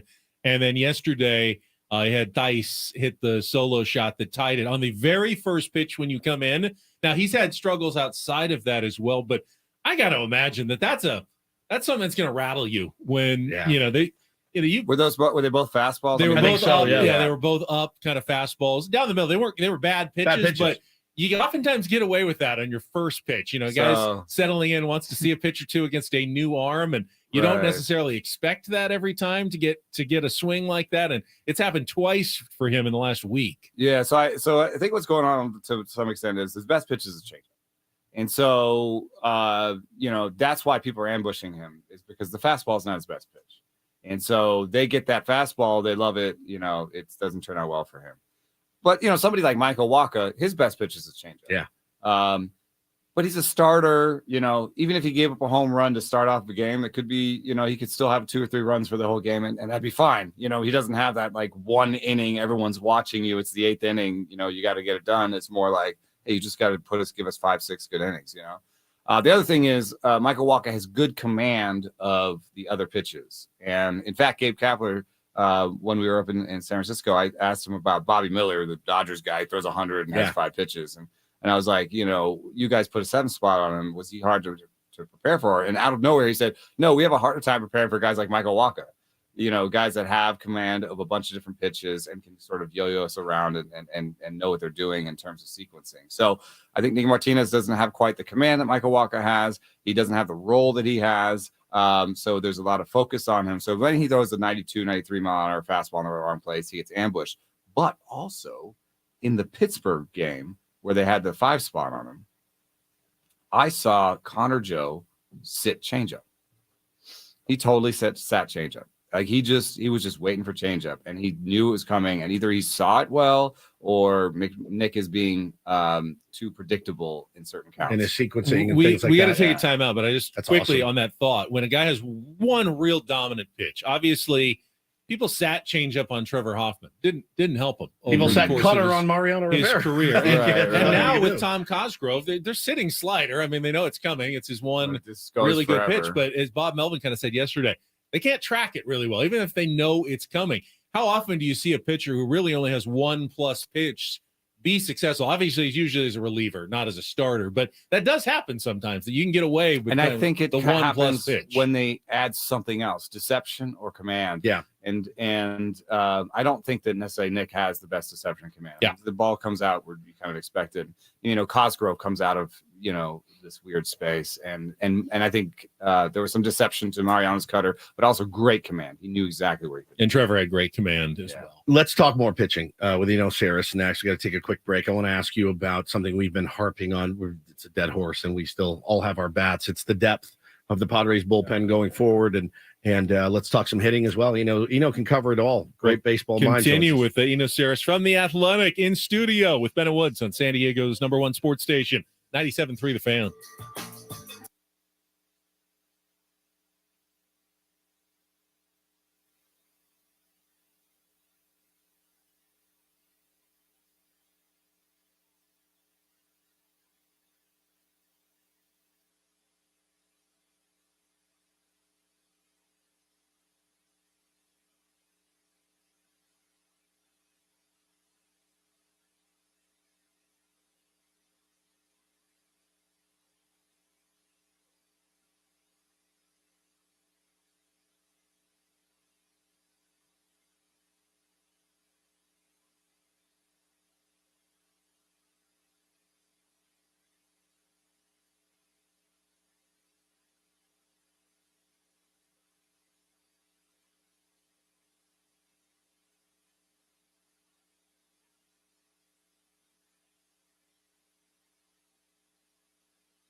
This hour 97.3 The Fan is brought to you by SCG Johnson Off, continuing our Smart Baseball Weekly segment with an in-studio Eno Sarris from The Athletic. And, Eno, did you end up going to the zoo? You were talking about going to the zoo. I went to the zoo before the game yesterday. It was You a did long go day. to the zoo yesterday. Yeah. That's what was your favorite animal at the San Uh, Diego Zoo? You know? Well, what was actually fun was we got there so early that all the reptiles were moving. Ooh. So I hadn't actually seen the snakes ever move before. They were all moving. And the polar bear decided it was time to eat. He jumped in and got this fish. He got this cantaloupe and was like, breaking this cantaloupe in half. What was funny was he didn't just eat the rind. Like nobody likes the rind. Right. Even the polar bear doesn't like it. Peels it with one fingernail. No, he popped it open and was like mashing his face into it to try and chew the stuff out of it. So that was pretty decent. Most of the time when I go to the polar bear, it's just asleep. He's just dead asleep. Yeah, it doesn't look at it. You go to the zoo in the afternoon, there's nothing there. Nothing You going go on. in the morning to see the animals. I heard mornings, and then when they do those extended nights. Yeah. Oh, that's night- rad. the Polar bears are zoo. my favorite animal at the zoo, but it's just so sad sometimes. I know. Especially when It it's like a does nice look hot day. You're like, You don't belong here. Oh, God. We know I they don't like painted your this. enclosure white, but that ain't ice or snow. No. Yeah, exactly. Right. I was Like, do it they is at least 90 degrees artificially- outside. artificially make the water really cold for him at least. I hope so. I hope Yeah, so. it's like wood paneling in a house. This isn't wood. This isn't a log cabin. This is wood paneling. I know what you're trying to do. Brick to me. wallpaper. Yeah, brick wallpaper. I know what you're doing here. This is not an exposed brick loft. I think, sometimes you look in their eyes and it looks sad. And you read all into it. It kills you. God, you're so sad. I know it kills you. Well, we'll get back to the zoo. That is the San Diego Padres roster with Eno right after a check of traffic here on 97.3 The Fan. From the premier Cadillac of Carlsbad Traffic Center, part of the Premier Auto family, here's Kelly Danick. Traffic is sponsored by Premier Kia of Carlsbad. Traffic still at a crawl out of Santee, westbound 52 this crash just before Mass Boulevard, not helping things much.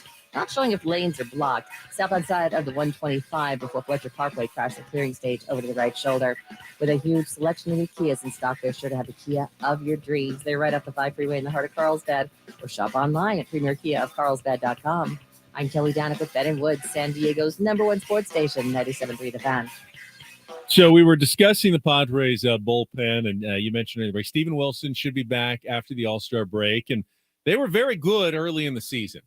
And now with Tom Cosgrove and potentially Robert Suarez coming back, you can see the back end once again getting back to its dominant levels in the second half. But the depth has been really atrocious. I mean, like shockingly bad with the guys they continue to call up from El Paso, unable to get out. Jose Castillo was the latest example the other day, turned a 10. What was it? A 8-1 game into an 8-5 game and a save opportunity for Josh Hader at the end. And he's just the latest of a long line of guys who haven't been able to get the job done for them when AJ Preller's called on them from AAA. Yeah, I think in a weird way, it's related to starting pitching. And I think, everything is a staff. You have a whole staff, and it's sort of finding the innings, right? But I think that there has been a hallmark to AJ Preller's starting rotations over the last few years that you're like happy with the first 4 or 5, and then you just don't want to think about it. You know what happens? Yeah, if you when we made the playoffs in the shortened season, ran out of pitching. Yeah, right. We straight up. Yeah, Craig Stammen opening a game, and nothing against Stam. Right. Great pro and hell of a nice guy, great golfer. Now there were a lot of injuries to starters. There were a lot of guys but hurt. You have to expect. You got to expect that. You got to plan for it. In a given season, you get more than 100 innings out of your 6 and 7 starters. Just It's crazy. The average team. It's crazy. And I don't ever look at these teams that he's built over the last year, which I really like. I've never looked at the 6 and 7 starter and been like, yeah, that's 200 innings that we can really bank on. That's right. It's gonna be awesome. And we saw what happened last year. The type of pitcher that I would love. Adrian Moron. I would love to have him as my 6th starter too, because then I wouldn't need 200 innings on him because we never gotten there. He threw great the other day. Pitched the spot start, went 4. I think he went 4 innings. 3. I think 3 shutout innings. I mean, yeah. that's fine for a 6 and 7 starter. That's better than a bullpen day. You know what I mean? It's better than having to piece it together. And then you piece those together and you start to get into 4 and 5, and then you all of a sudden have a 5 starter and a 4 starter, and that's how you develop these days. But it's about player development. You follow the Giants too, and you live in that area. what they did to the Padres in that sweep and was unbelievable. And they're doing it not necessarily with player development. So that's actually another way of doing it. What they do, they signed like 3 starters that they don't even use as starters, full starters. Ross Stripling, Sean Manaea, and they have a guy, Sean Jelly. They have 3 guys that are 3-inning guys. And I know personally that maybe they're not all super happy about it. You got to have buy-in. Starters want to be starters. Yeah. But, as you win, winning fixes vibes. I think that, they're happier about it. But, Morahan could be that one of those 3-inning guys. Well, now you've taken him out of the bullpen, right? And so that takes out some bullpen depth. That's why I was saying there's always a relationship between starting and relieving and where you have these guys.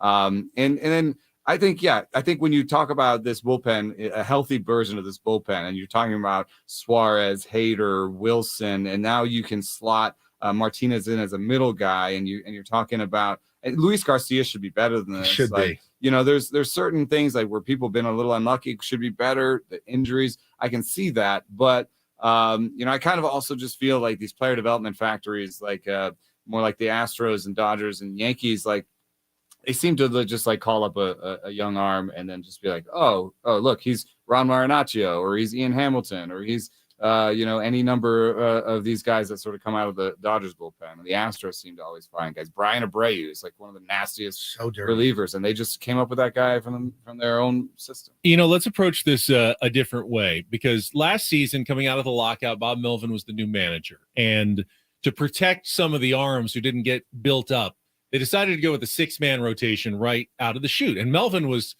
clearly skeptical about it. Like, I don't know, but this is what we're doing, and we're going to give it a try.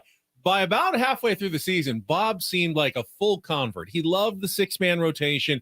He loved the 5 days of rest for his starters, and they stuck with it for the most part until the playoffs throughout the season. And this year, they started with the 6-man again, and then they've used their off days to continue that 5 days of rest. So much so that when Blake Snell is now going to pitch on Saturday on 4 days rest, it's actually news that a Padres starter is being asked to go on 4 days of rest. And by the way, when they let him go, they rarely let him go much past 100 pitches. Seth Lugo got pulled at 99 after 6 innings yesterday. Joe was right at 100. Joe's been, limited to right around 100. Blake, same thing. Are the Padres too careful with their starting pitchers who have been excellent over especially the last couple of months? I mean, they've been excellent over the last couple of months. When you don't like a 6-man rotation is when you have Max Scherzer and Justin Verlander at the top of your rotation. You're not getting back to them enough. Yeah, you're not using them enough. You're not putting the ball in your best player's hands as often as possible. So I think in this case, yes, there are clearly, there are starting pitchers on this team that are better than others, but it's not necessarily with Blake Snell's, sometimes not going deep and not having a lot of like seasons with a lot of innings on his resume. I think it's okay to be like, okay, maybe we get 1 or 2 fewer starts from Blake Snell, but maybe he's fresher for the postseason. Yeah. Maybe it keeps everyone fresher. There is a fascinating piece of research at Baseball Prospectus that said that every pitch a pitcher throws over the course of the season makes them worse. Wow, just a straight line down from 1 until whatever, 3,000. So if you have aspirations of making the playoffs, it is really interesting to think like maybe it'd be better to have, and from a team building perspective, this team would be better if they were playing for 6 guys coming in. Yeah, no doubt. So, maybe this is a team where that works, and maybe that'll be part of why they go on a run. We see Clayton Kershaw go on the IL. We see other pitchers getting hurt now. The pitch clock will lead to fatigue over time. We may see a sort of second bump in injuries as the season goes on, and maybe the Padres stay a little healthier in the rotation because of what they've been doing. Talking to our pal Eno Sarris live in studio here. Eno writes for The Athletic, and brilliant baseball mind. We always appreciate you coming on with us. Talking more about down the road, the Padres don't have the luxury of a team now that has built a comfortable enough lead. They're not, as it stands today, they're not mathematically eliminated, obviously, but it doesn't feel like they're super in the hunt. Now that can change. That can change in a week. What do you think? I'm assuming they're going to be active at the deadline because they always are active at the deadline. And for you, what do you think they should target? It sounds like maybe even another starting pitcher as well as some bullpen help. I think the easiest way to do this is bullpen help because it's potential to cost less, and it's not something where you are building a huge deal to get Trey Turner. Like, you know what I mean? Like it's not gonna. They can do it without touching Merrill or Salas. Yeah. You know, they can find a way to get a reliever. They're not out of it right now. 30% chance of making the playoffs. It doesn't feel like that in San Diego, maybe. But a 30% chance of making the playoffs according to Fangraphs. So that's enough to stay in it. Plus, you're kind of stuck with this roster. There's no way that you're like, you can't do a full sell-off because I mean, I don't even think people are taking some of these contracts. And the one contract that people would love to take, Tatis, is the one that you're not doing that. Not doing that. So you better not. So, you know, like, you're not going to like, no one's like, I don't think anyone's going to require the $80 million on Jake's deal. And so it's like, what do you do then? You just trade away people who are not under contract for next year, but this team is built to win now and next year. So, you know, it becomes you're stuck. I think you're stuck if you're AJ. And I think the easiest way is to do, I would say, a small bat and a reliever. All right. And I thought it was going to be a righty, but I discovered, thanks to Padres Twitter, that Trent Grisham has reverse platoon splits. This year, really at least, yeah, this year. And so I had been thinking a righty like CJ Cron. I think you could get a first baseman DH type CJ Cron, or Randall Grichuk or Lane Thomas. But it might be interesting. They're actually 19th against righties. And if you think about it, Tatis and Manny swing from the right side. So, you know, maybe getting a lefty would be interesting. So I couldn't quite identify an easy lefty other than maybe like Charlie Blackmon. I mean, that wouldn't be a huge addition, but there's a guy who pairs interestingly with Soto. He's a singles hitter. You know, here's a guy who's going to move things along by putting the ball in play. It's not bad, and he murders us. Yeah, he's Charlie Blackmon's a singles hitter because whenever I've seen him, all he does is hit 3-run homers against the Padres constantly, all the time, like a nonstop. We had AJ on Friday, and he said, I take responsibility for the roster. The moves you're making shows what a mess he made of the DH position, though. I mean, they just DFA'd Nelson Cruz. Matt Carpenter has they gave him a 2-year terrible, deal. and now they're stuck with him for another year. That really may have been AJ's biggest mistake of the offseason. Yeah, you know, I didn't buy into it so much with Cruz. His batted ball stats have been in decline for a while. It's been pretty obvious he's been losing bat speed. But with Carpenter, there were things like barrel rate, and you know there were numbers that looked really great in his small sample stint. But I think you sometimes also have to take a gander over at the age column, and you know maybe one of those guys would have been a good plan, and maybe both somebody else a little younger together. Yeah. Well, Eno, really appreciate you coming down in studio. Enjoy the rest of your trip down here to San Diego. Glad you got to get into the Padres clubhouse. Enjoy our fair city again, and next time we talk to you, it'll probably be on the phone, but good to see you. Yeah, thanks for having me. Appreciate you, buddy. Eno Sarris. That was Eno Sarris, sponsored by 7 Mile Casino, featuring all of your favorite table games, like California-style blackjack, poker, and baccarat. Just 7 minutes from the ballpark. Eno and all of our guests appear on the Premier Chevrolet of Carlsbad fan hotline. Save money the right way with Premier Chevrolet of Carlsbad. Visit them today in the Carlsbad Auto Mall. Chevrolet, find new roads. That went so fast, Woods. That did, man. That really flew by, and I can't thank Eno enough for joining us in studio. We still have an hour to go, though. Paulie's going to have some headlines on the Reindl Report. The Home Run Derby field, if people care about that, has been set. We know the matchups, the head-to-heads. I'll be watching. I like the format, so I think the matchups make it kind of interesting how they do it now. So Monday is the day in Seattle, so we'll have those matchups for you, and couple of other headlines from Paulie coming up in our Reindl Report, and then we'll get back with more Ben and Woods. We're going to say goodbye to Eno, and we'll be back in about 3 minutes right here on San Diego's #1 sports station, 97.3 The Fan.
Getting the Eno Sarris reviews on our chat, and very, very positive. Camille just commented. I just clicked on, oh my word, I love this guy's glasses. Nerd chic. Awesome. He's the GOAT, man. we love Eno. That was a fun segment to see him in studio. And you can join. Eno joins us every Thursday. If you like that, you get him on the phone Thursdays here with our Smart Baseball segment here on Ben and Woods. Always thanks to 7 Mile Casino for making it happen as well. Final hour here on a Thursday with Ben and Woods. We'll get to our Reindl Report in just a second. I always feel more comfortable going negative on the Padres when they're playing well. I always feel like when they're struggling, it's just piling on. We all know they're playing badly. I look for the positives when they're struggling. Yeah, that's weird. Crazy. You do. That's a really good point. When they play well, I feel like I can go a little negative. So I want to bring up the fact that so accurate. While the Padres are playing well, Gary Sanchez has fallen off a cliff again. Yeah. He had his 7 home runs. His average is now down to about 190. He's 0 for his last whatever again. 21 maybe. It looks like a threat up there, but he really has not been. Austin Nola's, turned into a once, maybe twice a week player. And while he has actually played a little bit better in that role and gotten a hit or two, there's no power there. There's no threat there when he comes up. None. The Padres still have a fairly sizable hole behind the plate, unfortunately. And I don't know, maybe Gary will lock back in and have another home run stretch. At least you feel like he's capable of it because you've seen it. He looks the part, he does, but it is really. But between he and Austin Nola, hitting 160 combined with about a 230 on base percentage is just disastrously bad, which brings me to Luis Campusano, who started his rehab assignment, I think 2 nights ago, had a couple of hits. He's in Arizona right now with just the kids, but will probably be promoted to AAA to face closer to major league level pitching to get his timing going in a few days. Sounds like he's ready. You can very much imagine that when the All-Star break is over, or within a few days, the Padres will have a decision to make because Luis Campusano will be ready to come back. My question is then, who goes? You can't have 3. You can't have 3 catchers, including 2 zero productive guys offensively on the roster. So, who goes when Campusano comes back? Is it Austin Nola, or is it Gary Sanchez? When you have to make that decision, and does Luis Campusano immediately become your 5-day-a-week starting catcher, even though he's never really proven it on the big league level? He's proven he can hit 2-something on the big league level, in the limited time that he's been given, which is better than what they're getting from either of the other guys. And I'm kind of willing to take that chance, but you're going to be asking a lot of someone, and you're going to be making an irrevocable decision on one of those 2 guys when Luis Campusano comes back. Can we go to break? Because I don't know how to answer this question, my man. I really don't. Ben, you're talking about a guy that has Nola has options, so you can send him to AAA. I guess would be the easy answer. Campy's got 106 big league at bats. Yeah, 106. His OPS is 539. His OBP is 237. His average is 198. He's been banged up. It's not really a roll of the dice. You're basically saying, I got 3 not great options. I need to cut 1 not great option. Which is the right not great option to cut? So the argument, I think, for Nola is we saw him work with Gary Sanchez when he came back. You'd ask the same of him with Luis Campusano. Hey, catching these guys more regularly. Here's what they like. Here's what you did. You can pass along some of that wisdom. He can be that backup role.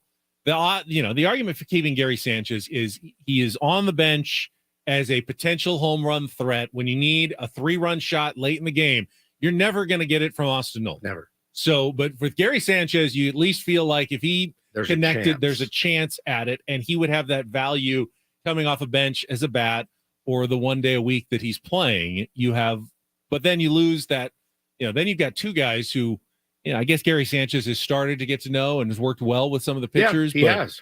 Can he then help? I mean, is he at the point where he can now help Luis Campusano get more into a starting catching role? I don't know. Probably. I don't know. And I mean, the coaches have some of the responsibility for that as well. Niebla and Ben Fritz, those guys, it would be up to them to help get him up to speed. As I mentioned many, many times, talking to the guys down at Fantasy Camp, the guys that run development, they were very, very, very high on Luis Campusano this year. And literally the quote was, he's going to get every single opportunity to prove himself. I don't know why that would change.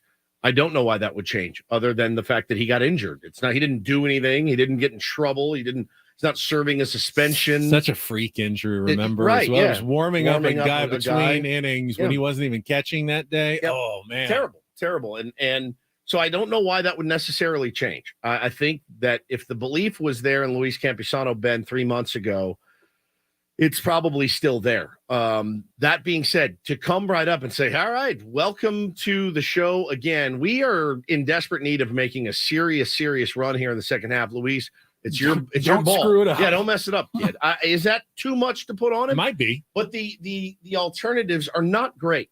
Nola and Sanchez are not great alternatives. They're just not.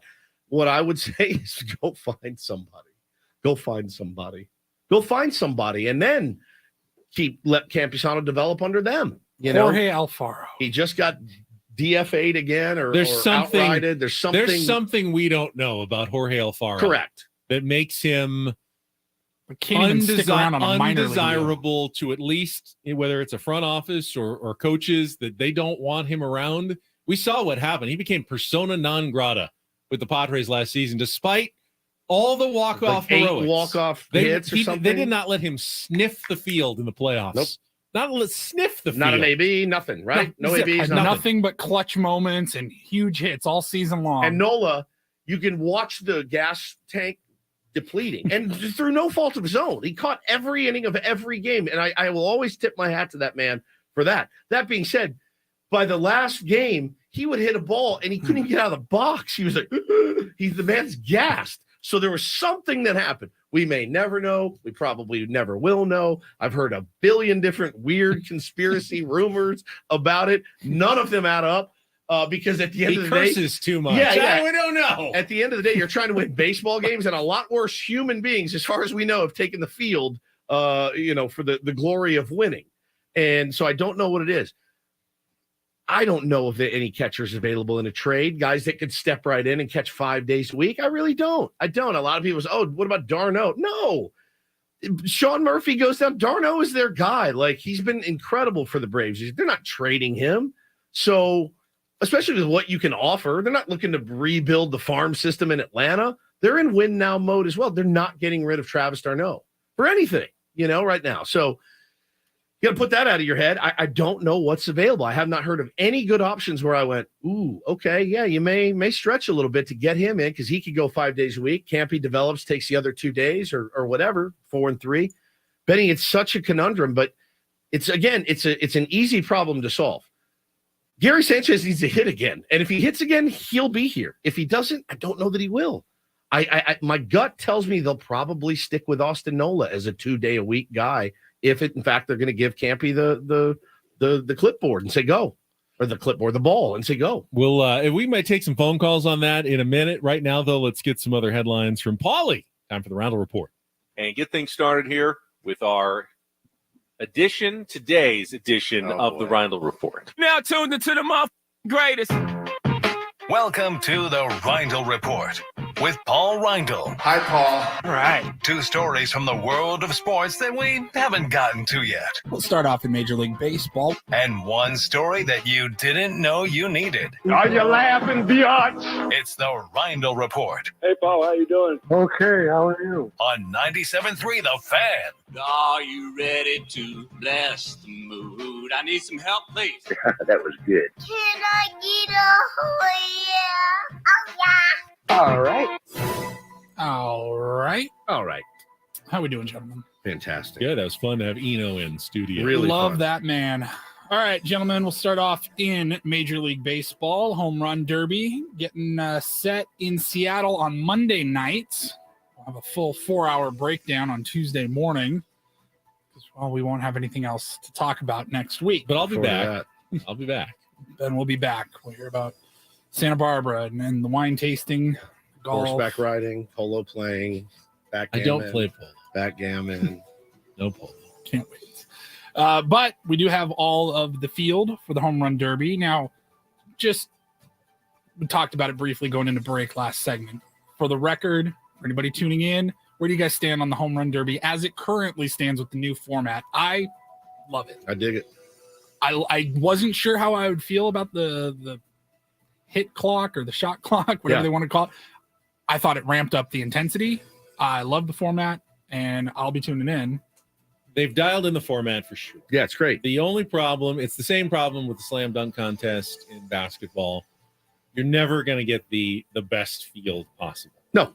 You're always it's just a competition between the 8 guys who said yes, and not truly crowning the home run king of baseball in a home run derby. Yeah. I mean, the defending champion's not even defending his title, which we're all happy about. Thank God. Because it's Juan Soto. Like, should they make it the Rising Stars dunk contest, the home run derby like they did with the dunk contest? Just you had to be within your first 3 years. You just heard Ellie De La Cruz say, I'm good. I mean, look, the dunk contest when I was 12 was the greatest thing I've ever seen in my Dominique Wilkins, Spud Webb, who's 3 feet tall and is out there jumping over the backboard. Michael Jordan, the best in the game. It's different time, different era. You get into like my generation, Vince Carter. Vince freaking Carter, Mr. Dunk Contest. Like who was the guy that won it a couple years ago? I've literally never heard of him. He was only in the league for a week. That's right. That was last year, wasn't it? I've never. Yeah. I'm like he was like a G League player. Yeah. Came up from the G League. The little the small white point guard. Guy won the dunk contest. G League. I don't even remember his name. So the field, it's the head-to-head matchups. The 1 seed, Luis Robert Jr., taking on Adley Rutschman from the Orioles. Pete Alonso is the 2 seed, going up against the hometown favorite, Julio Rodriguez. Mookie Betts, the 3 seed, going up against Vlad Guerrero Jr. That could be fun. And Adolis Garcia will be taking on Randy Arozarena. Love it, man. That's a good field. It's a pretty good field. It's not, Adley is fun. Adley is what I wouldn't do. Have Adley Rutschman here behind the dish for the next decade or two for this team. It's hopefully Ethan Salas will be our Adley Rutschman in a couple of years. 5 years, 4 years. Search the depths of your depraved mind, and I would do it to get Adley Rutschman here. He's amazing. Julio Rodriguez obviously is going to be incredible. That pressure of the home crowd seems to not bring out the best necessarily. Remember Will Myers in Petco Park? How could we forget? Well, it wasn't even his fault. It was his brother's fault. That's true. Right. But and he's got to go against Pete Alonso. Pete Alonso's training for it right now. Like the only person who takes the home run derby serious. He's so mad he lost last year. His bit last year in the weights and then in the back, it was amazing. Pete's an easy target. He's a really good dude. I feel really bad for him. I don't feel bad for him. He's great. I'll take him here in a heartbeat. Gentlemen, it's going to be awesome. It's always awesome. Had I seen this prior to 7 a.m., this would have ended up on Don't Do This for sure. But gnarly story from TMZ here. Out of the NBA, Las Vegas Summer League getting underway. The headline reads, Britney Spears smacked in the face by San Antonio Spurs security. What? Wanted a picture with Victor Wembanyama. She wanted a picture with him, and security smacked her. So Vegas is overrun by the NBA this time of year. Yeah, Wemby's I think playing tonight, they said, for the Spurs for the first time in the opener. So Britney Spears was allegedly assaulted Wednesday night in Vegas after a member of Victor Wembanyama's security backhanded her in the face, and she has filed a police report. This went down at Catch Restaurant, which is in the lobby of Aria, around 8:30 p.m. last night. Britney was with her husband and a couple others, and they went to the restaurant for dinner. She was swarmed with paparazzi walking into the lobby and making her way to the restaurant. And she walked over, and she saw, as they were entering the restaurant, she spotted Victor Wembanyama. He's 8 feet tall. Correct. Easy target. Don't miss him. And TMZ says we're told that she's a fan, and she went over to him to ask if they could take a photo together. She tapped him on his back right shoulder behind him. Oh, you don't touch Wemby. And TMZ is told that the director of team security for the Spurs, so maybe not Wembanyama's personal guy, but the director team security for the Spurs, instantly backhanded her, knocked her to the ground, and knocked her glasses off. Don't you got to know that's Britney Spears if you're him? Don't you think that's pretty easy? Who's this woman that looks familiar? That's paparazzi crew coming in. You've got to think 500 people, hugely famous person. Yeah, you've got to know that. Now, like when Remember at the PG, the Canadian Open, when Adam Hadwin, the golfer, was trying to celebrate Nick Taylor's win and ran on to hug his friend, and security tackled him? I don't blame security for not necessarily recognizing Adam Hadwin, but you gotta know when Britney Spears is in the building that's also it's something you're aware of. It's one of those easy things that Britney could have easily sent somebody over to said, "Hey, I'd love to meet Victor. I'm a huge fan of his," and they do it that way. She took the more direct route. Ben's security slapped me one time. I ran into him and I wanted to go up and say hello. I went to hug him from behind and I just got hit right in the throat by one of his security guards at a restaurant. And I've never been the same. I saw somebody asking Ben for an autograph. Yeah. And his security guard just tackle as a kid. I remember as a little kid. When you send it in with a self-addressed stamped envelope, and I'll sign it and send it back. Actually, Paul signs it and sends it back. It says here, so Britney composed herself, went to her table, and we're told the security guy came over to her table and apologized and said, quote, "You understand how it is when you're being swarmed by fans." He apologized. She accepted it. Her security team and the Spurs security team talked while they were having dinner, and they did end up filing a police report with the Metropolitan Police. Did she get her picture, though, with Wemby? I don't know if she actually ended up getting the picture. That'd be awkward. I don't know. Can you imagine if she went over, tapped him on the shoulder again? Oops, I did it again.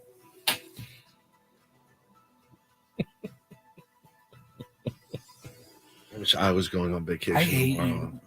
I give you so a much. for a couple of days. I wish I was the one going on vacation. What days are you going out of town, Woods? Because I'm going to be taking those 2 days off as well. No, you're staying here with me, Paul. All right. And then finally, headline here reads, tourist apologizes for Coliseum defacement, saying he had, quote, no idea it was so ancient. This isn't the Oakland Coliseum. No, we are talking about the Coliseum in Rome. And a man, so this video went viral a few weeks ago of a guy who is 31 years old named Ivan. This infuriated me. He was with his girlfriend. He's 31 years old. Okay. Same age as Manny Machado. With his girlfriend in Rome, and he took out his keys and he etched Ivan plus Haley and then the date into the brick wall of the Coliseum. It was caught on video. He kept going. He knew he was on video. Should have to do the gladiator. Yeah, you should have to be a gladiator for a day if you do Hey, in the it's Coliseum. there probably for the next 1,000 years, though. You've got your name marked in history now. He didn't realize it was an ancient monument. Said, regular quote, "I admit with deepest embarrassment that it was only after what regrettably happened that I learned of the monument's antiquity." Wrote in a letter dated July 4th. You just learned of it? Well, they do have this new building style, the faux, like looks old, but is really new. Maybe he thought it was Rome one of those. at the Coliseum. What did you think it was? Boy, this thing's a real dump. It's falling apart. Is there weird new Rome FC play here? Is this their home? This is I'm terrible soccer I stadium. have a heart attack. If this was my kid, in the letter, he acknowledged the seriousness of the deed I committed and offered his heartfelt and sincere apologies to Italians and the entire world for the damage done to a monument, which is, in fact, heritage of all humanity. It's someplace that I have to see before I die. It's one of those bucket list type trips. I have to see it. I've got to put my hand on it. At some point, I will not be carving SW plus HNW on it. All right, Ben and Woods. We got to take a time out, Paulie. Thank you. I do want to know from Woodsy, from his juvenile delinquent past. Okay. Place you have graffitied before in your youth. Okay. Or more recently, if you care to share with us. I'm a known tagger. We'll get to that coming up after a check of traffic here on 97.3 The Fan.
I found out during the break that Woodsy is a different kind of delinquent. It was not. You weren't a defacer. Was not a defacer. We were occasionally a destroyer, but not a defacer. Yeah, I never understood tagging. Tagging is basically committing a crime and then leaving the evidence of who committed the crime right there, putting your name on it. Yeah, like a bank robber doesn't leave a card saying, "Hi, I'm so and so. I live here and I robbed your bank." You try to get away with it. You do something. You put your name on to something that shows who committed the crime. Yeah, I mean, I've just never like.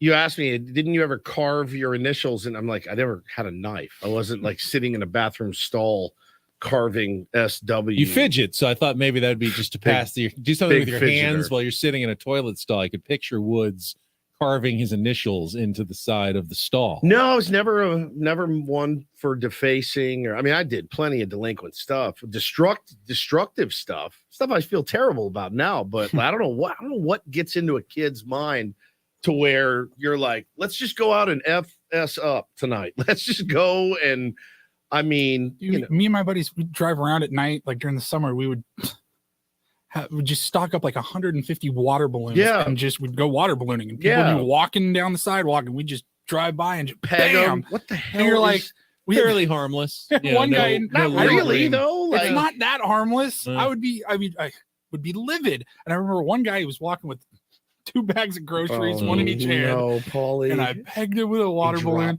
He didn't just drop it. I looked in the mirror. I like turned back and looked. He had both. He just went like this and just slammed them down. Broke all his groceries. He was done. And I'm like, you know what? Is that when you run? That was we drove. It's car. We drove off, and I go, guys, I think that was a bad idea. This was a bad. I think decision. we should probably not do this anymore. Yeah, there'd be like abandoned-ish homes, cottages and stuff, and you're like, no one's here. Let's just throw rocks through the window, because it's cool. Like, oh, you thought it was cool at the time. You're like, let's go and throw rocks through this abandoned house's window. We were really I've told the story about hitting golf balls into just like putting up a tee in somebody's yard and ripping golf balls into a neighborhood. It was awful. I guess to me, it's always a test of empathy. Because even like, when you TP someone's house, and we saw that a lot when I was a kid. You never did it? No, because I always think, well, someone, how much do I not want to be a person who spends my Saturday morning or whatever pulling toilet paper that's gotten wet and moist and terrible to the garbage bag and spending 45 minutes or an hour and a half or however long it takes cleaning that up? Because obviously the people who perpetrate it are rarely the ones who are going to clean it up later. It's your typical group think. It's your typical peer pressure thing. And like, I remember somebody 16-year-old boys just being idiots and showing off and doing stupid stuff. Empathy is something that I always had. But yeah, I was a sucker for, oh yeah, what are we doing? Oh, we're gonna put syrup all over this guy's door. Sounds good. I mean, like stupid stuff. It just, but if somebody did that to my door, would lose my mind. I would lose my mind if somebody syruped my door, threw eggs at my door, anything like that. Like somebody keyed my car in my neighborhood. Like we had just moved in, nice neighborhood, and I have to park on the street because Hannah has commandeered the 3-car garage for herself. And so I park on the street. We'd been there 2 days. Hannah goes, somebody tried to break in your car last night. I'm like, we just got here. And we got him on camera, and Jimmy tried to open the door with his hands, didn't get in. Walk by, keyed the side of my car. I'm like, God, if I find punishment for locking your car. Yeah. If I had left my car open, he just would have robbed me. So, I mean, I was so mad. I was like, let me get my hands on this kid. I'm going to wring his neck. And then I thought, well, yeah. I mean, I've never keyed anybody's car, but I've done enough to try to explain to my kids, like, let's not do this. Let's not just be destroyers of property or deface property. Never been a big, especially the Coliseum in Rome. Yeah, especially the Coliseum in Rome. Ben, what's the worst thing you've ever done? I don't really. Along these lines, like nothing. I would never even think of like defacing something. Right. It wouldn't have ever occurred to me. It made me feel so uncomfortable just thinking about ding dong ditch. Yeah, did you ever ding dong ditch? No, never ding dong ditch. Someone has to grow get up up in America. Someone has to get up from their recliner. They're enjoying a television show, and then They go to the door and no one's there. It's horrible. Did you ever smash Horrible. pumpkins on Halloween? We did that. We did that a lot. Then you've got pumpkin mess that But someone's got to mischief clean night up all was the over the night place. before Halloween. We called it cabbage night. We've had this conversation Mhm. before. I My TP'd parents a- are like, why do you guys have why are you all wearing camo and have like black stuff all over your faces and green camo? My parents have a picture in my home hanging of my brother about to go out for Halloween dressed as like a little cute clown, and I'm in all camo with army makeup smeared on. You They're respect like, the troops so much you wanted to honor them they're on like, Halloween. where are you off to? I'm like, just trick or treating. Like, what are you doing, dude? Yeah, next time I go home, I'll find the picture. But Dad, if you're listening, take a picture of that and send it to me. Truly, and they're like, "All right, have a good time." When I was a junior in high school, I got detention from this teacher that I hated him. I hated this guy. He gave me detention for something stupid. And my buddy on the baseball team at practice that day goes, he's my neighbor. I go, really? Okay. Loaded up the car with as many toilet paper rolls as we could fill. He had one giant tree in his yard, just one tree. It was massive. We TP'd the S out of it. Took 2 hours. Crushed it. I mean, we absolutely just dominated the yard.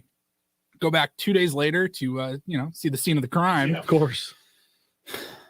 He chopped the tree down. There was nothing but a stump. I mean, we threw these toilet paper rolls so high up that this man woke up in the morning. See, now that's sad. A beautiful old tree that had probably had to have been there for decades to grow that big and providing shade and housing for little birds and animals, and you destroyed it. All right, Surely you destroyed it. Surely, you've made a crank phone call. Surely, every human being. I'd be too nervous. Oh my god! Crank phone call. Who is this guy? Who invited this guy? We have to do some of this stuff with him. We have to. Like, this is a great bit. Ben does a crank call. Or Ben does. Anything. Ben does something wrong. How about that? Ben does something wrong on Ben and Woods. All right, we'll get this going. We'll get this going. All right, we'll think about it. We'll come back. One segment left. If you want to get on the phone lines, we got a few minutes to take some calls. If you They're have a not solution, going to, so quit asking. If you have a solution to what do the Padres do when Luis Campusano comes off the injured list about Austin Nola or Gary Sanchez, neither of whom are hitting, by the way, you can join us, 833-288-0973. Padres with 3 games left before the All-Star break against the Mets, 833-288-0973. Back with the rest of Ben and Woods next on 97.3 The Fan.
This hour on 97.3 The Fan is brought to you by SC Johnson STEM. Welcome back. 9:40, last segment of Ben and Woods on a Thursday. Getting ready for the final series of the first half of the season, the unofficial first half. We're already past the midway point, but All-Star break comes up on Monday. Yeah, and you're heading out for vacation tomorrow. Last segment for you till Tuesday morning. I will be back Tuesday morning. Yep. Great timing. Great time as usual. Just superb timing. I got an off day today. Paulie and I will have Jackass to talk about tomorrow, so that's fun. We'll have a good time. Anybody that we can tease ahead to Paulie tomorrow? So it'll be a Friar Friday. It is a Friar Friday. Peter Seidler, maybe. How bummed would you be? I will be kind of bummed if I miss out on Peter. Ben's like, do you mind if I call in from the road to fire? You'll do fine, though. You'll do good. You'll do well. Yep. We're not promoting that, just to be clear. Yeah, we're not promoting it. That did not happen.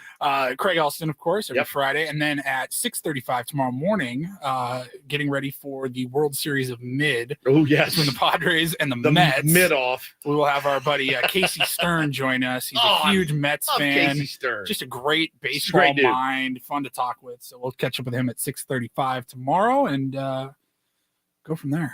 Great human being as well, Casey Stern. If you don't know his backstory, story is just unbelievable. Go read it. I'm not going to rehash it with him. We've done that before. We had him on like while it was going on. I remember reaching out to him like kind of uncomfortable. Yeah. I don't know like how to word this, but I've read your story. It's out there. Like, do you want to talk about it with us? We want to shed light on this. And he goes, 100%. That's what I'm doing. I want people to know my story because I'm not the only one that's going through this with his children and family stuff. It was gnarly. He's amazing. Casey, he's always welcome in this program. One of our absolute favorites will join us at 6:35. I was going to let this go, but remember, we've got your son, Jack, and Jack, good morning to you. Just fresh off of good morning. There you go. Fresh off of dropping off Eno Sarris. How did that go? It went well. Good. Well, I was very nervous. Were you? Yeah. He's my son. I mean, we tend to be a nervous lot. That's the route. That's the route I wanted to go here. Number one, you've done a great job. Thank you for squiring Eno back and forth. I really appreciate it. I got a cash tip for you. But anyway, we were just asking your dad. I'm sure you heard. Did Eno tip you at all? Yeah, did Eno tip you? Eno did not. No, I didn't expect. I wasn't asking him to. I mean, he was doing us a favor by coming in. It's absolutely true. So your dad, you just heard the segment, never crank called anybody, never toilet papered, never defaced anything, never destroyed anything that wasn't that 100%. hit. You believe it 100%.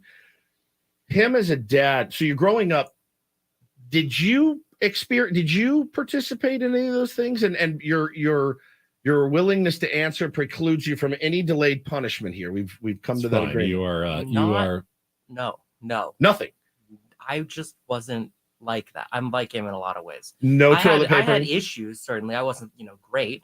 I didn't do my homework enough. Fair enough. Me neither. Didn't clean his room all the time. I still don't clean my room. Do you ever get enough. detention? No. Never got a detention. I remember I was very proud in like second grade. I never got my name written on the board. That's what the teacher would do. Yeah. Did you ever have your name written on the board? I never had my name written on the board. Stephen was written up there. Like, W. It was called the Stephen Woods chalkboard. If somebody wants to do the research, you could call Henry James Middle School in Simsbury, Connecticut. I swear on my children, I set a record for detention in 8th grade. I was in detention every single day, 5 days a week for the entire school year. My mom was like, what time today? 4:30 again? I'm like, you know it. Like, I'll see Remember you then. how monumental it felt though, like when a teacher wrote a name on the board and it was like it was so massive. It's a name going up on a board. It doesn't carry the weight of law or anything. It's just a name on a board, yet teachers make it seem like it's so serious. We always got threatened with your permanent record. Yeah, your permanent record. The permanent record. It's going to go on your permanent record. So you also never ding dong ditch. So parenting by example, Woods. Pretty much. Parenting by example. But he doesn't know that you didn't do that stuff. Would you have cracked down hard on it? The interesting thing is his mom has told plenty of stories of delinquency Right. growing up. Right. So he could have gone either direction. She was normal like the rest of us, beating up, throwing rocks through glass windows. It's fascinating to me. Your father is a fascinating man. I will say, I think that, a part of it was I wasn't super social. So Right. I didn't have a lot of like bad influence. Well, yeah, he was in high school during COVID in the middle No, of. I mean, graduated my last year at the end, but like that's the But- time when you're really getting out and being Oh. social and doing a lot of the things that Woods probably was doing was, high school, junior high, but then high school. 7th age. through And 12th, 12th grade. Pretty Yeah, much for you those- definitely those didn't 5 quite years. get the full experience that everyone did. Man, fascinating to me. We should all go toilet papering sometime. We should not. Even we can do my house. Really? Yeah, Full we can do my permission. house. Yes. Just like He's not listening is right it- now. Let's is- TP Adam's house. Oh my God! In a heart. I know where he lives. Do you? Yeah. Done. Ding dong ditch Adam's house. Oh, Ben, I'm begging you. Ben running through the neighborhood. The greatest content that this world has ever seen. Is Ben stumbling down the stairs or something, like hurting his knee. I don't run breaks his very leg. fast. I'd worry that I wouldn't get away quickly enough. We've seen you run. I That's think not good. Ben would ding dong ditch Adam, break his leg running down the stairs, and then sue Adam. Sue Adam. That's fascinating. Your dad fascinates me. I've been together over 5 years, and Oh, there's Adam in the chat. He's listening. I'm still fascinated by his true. Adam's loving the idea. He's going to put 97 Oh, I know. fan signage up Hey, at his guys, house. I know you were just kidding, a remote but- broadcast for the TP day of his house. Should have never mentioned his name. Adam's probably got the Ring camera. He's like, just let me know ahead of time And so I can get the I'll- right angles Yeah. and the right lighting. It was an extra sweet because it was at Adam's house. Your dad's purity is really what you couldn't have two delinquents in here like me, and you couldn't have two pure people in here either. No, it would be It'd the be boring. FCC would have to come down hard on this show if there was no moral center to Ben and Woods. moral compass, Yeah. as it were. But it's riveting. It's riveting stuff.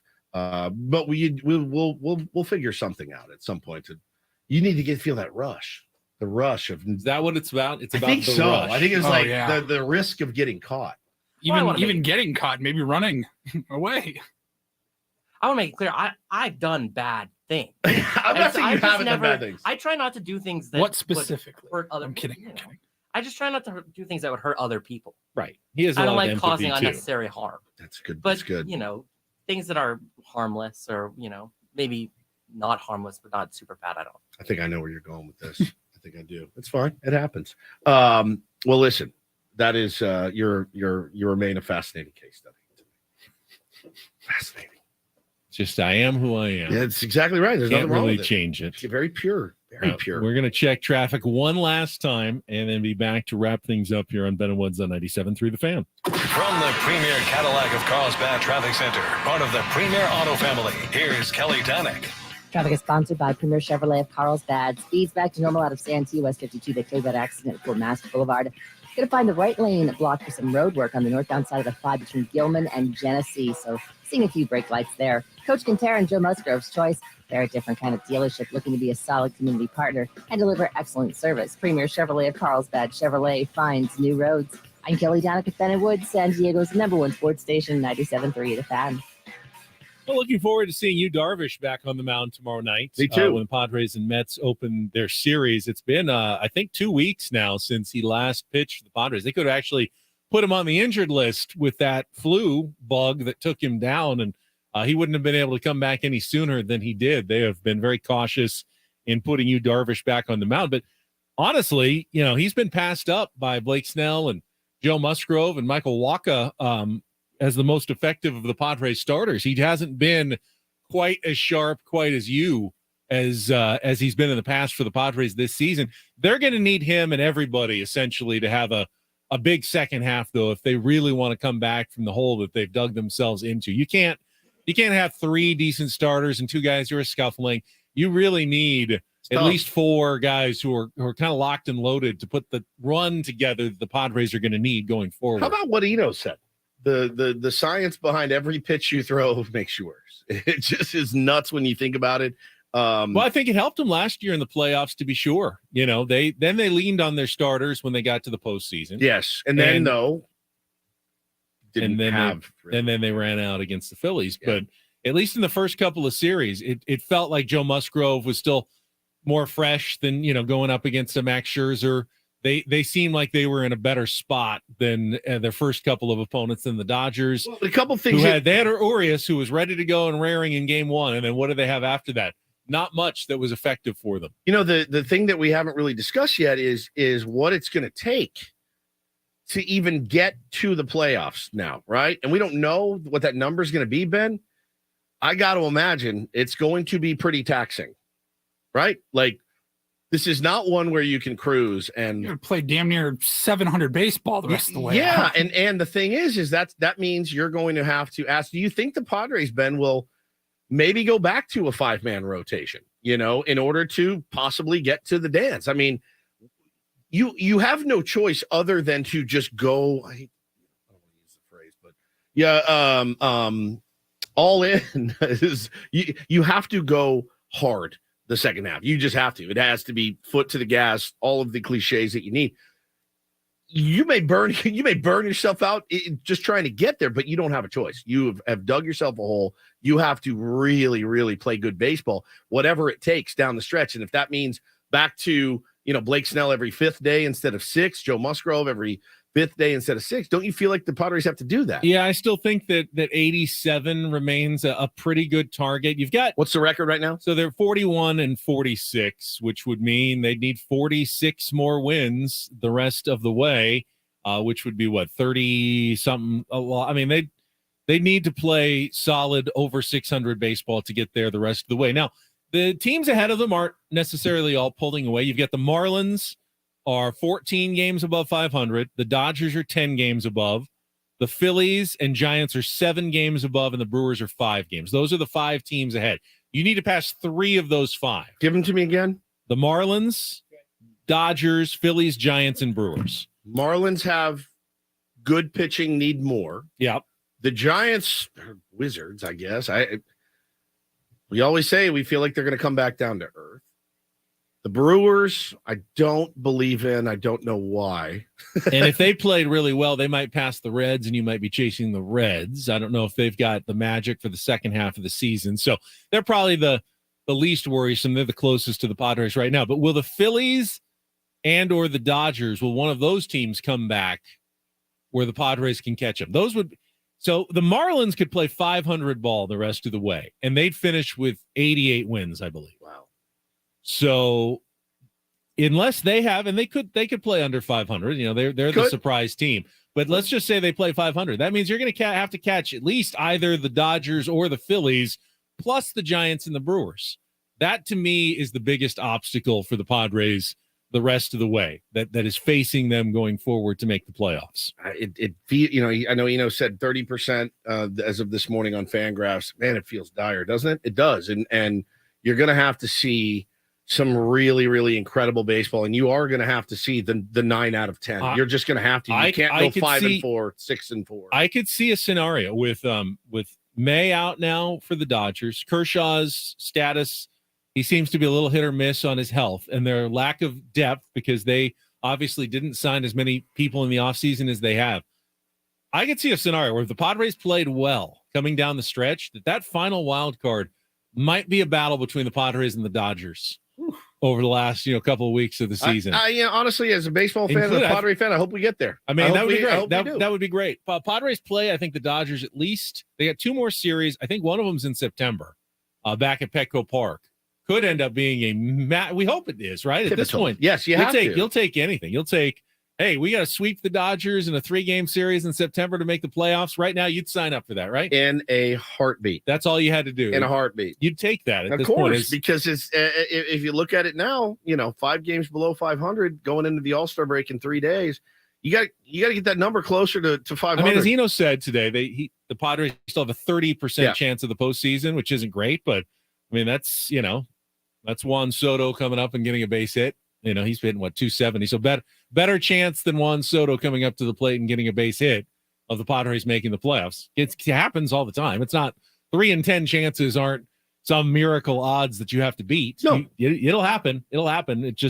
It's definitely the odds are running against you at this point. No question, man. Makes this series against the Mets, as every series will be for the rest of the year, extremely, extremely important. It's going to be, should be fun. We do have plenty of horses in the stable to get the job done, whether or not they do, and whether or not they can climb out of this hole. It remains to be seen. I have I have more faith today than I did 3 days ago. Well, yeah, think about if the Padres had gotten swept by the Angels the other way around. Toast. I mean, it might be over. Now you can at least start to think about talking about it. But all you need's a puncher's chance. The Padres need to think about one thing: it's winning tomorrow. Yeah, win tomorrow. Go 1-0 tomorrow. Is it? Verlander tomorrow? You said it'll be Verlander against Darvish, I believe, tomorrow. Lord Baseball is making his appearance in Petco Park. Now he's the one guy the Padres did not beat, correct? I think so. No, that was DeGrom. Oh, that was DeGrom. Yeah, That's DeGrom right. lit us up. Gone now too. That's a good point. He beat. I blacked out. Verlander wasn't there yet. I blacked out that game. He's the new guy that they traded out. I picked a good one to black out in that series. Did not remember. That was when we were any at the of it. Leucadian. Yeah.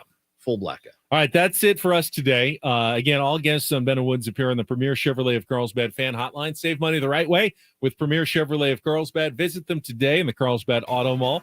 Chevrolet find new roads. Just to reiterate, you're not taking the equipment this time. Nope. You will not hear hide nor hair from me until probably Monday night. We get ready for the show on Tuesday. Good. I'll be back Monday evening. Show yourself. We will. We'll talk to you then. Woodsy Have and fun. Paul will be back tomorrow. Drink it in. Have fun, I always man. do. I know. I always do. Third vacation awaits for Paul Reindl, for Jack. Phone screening phones. Oh, there you go. Say You got that it. one. Thanks for that gift. For Woods, I'm Ben. We're out. Bye.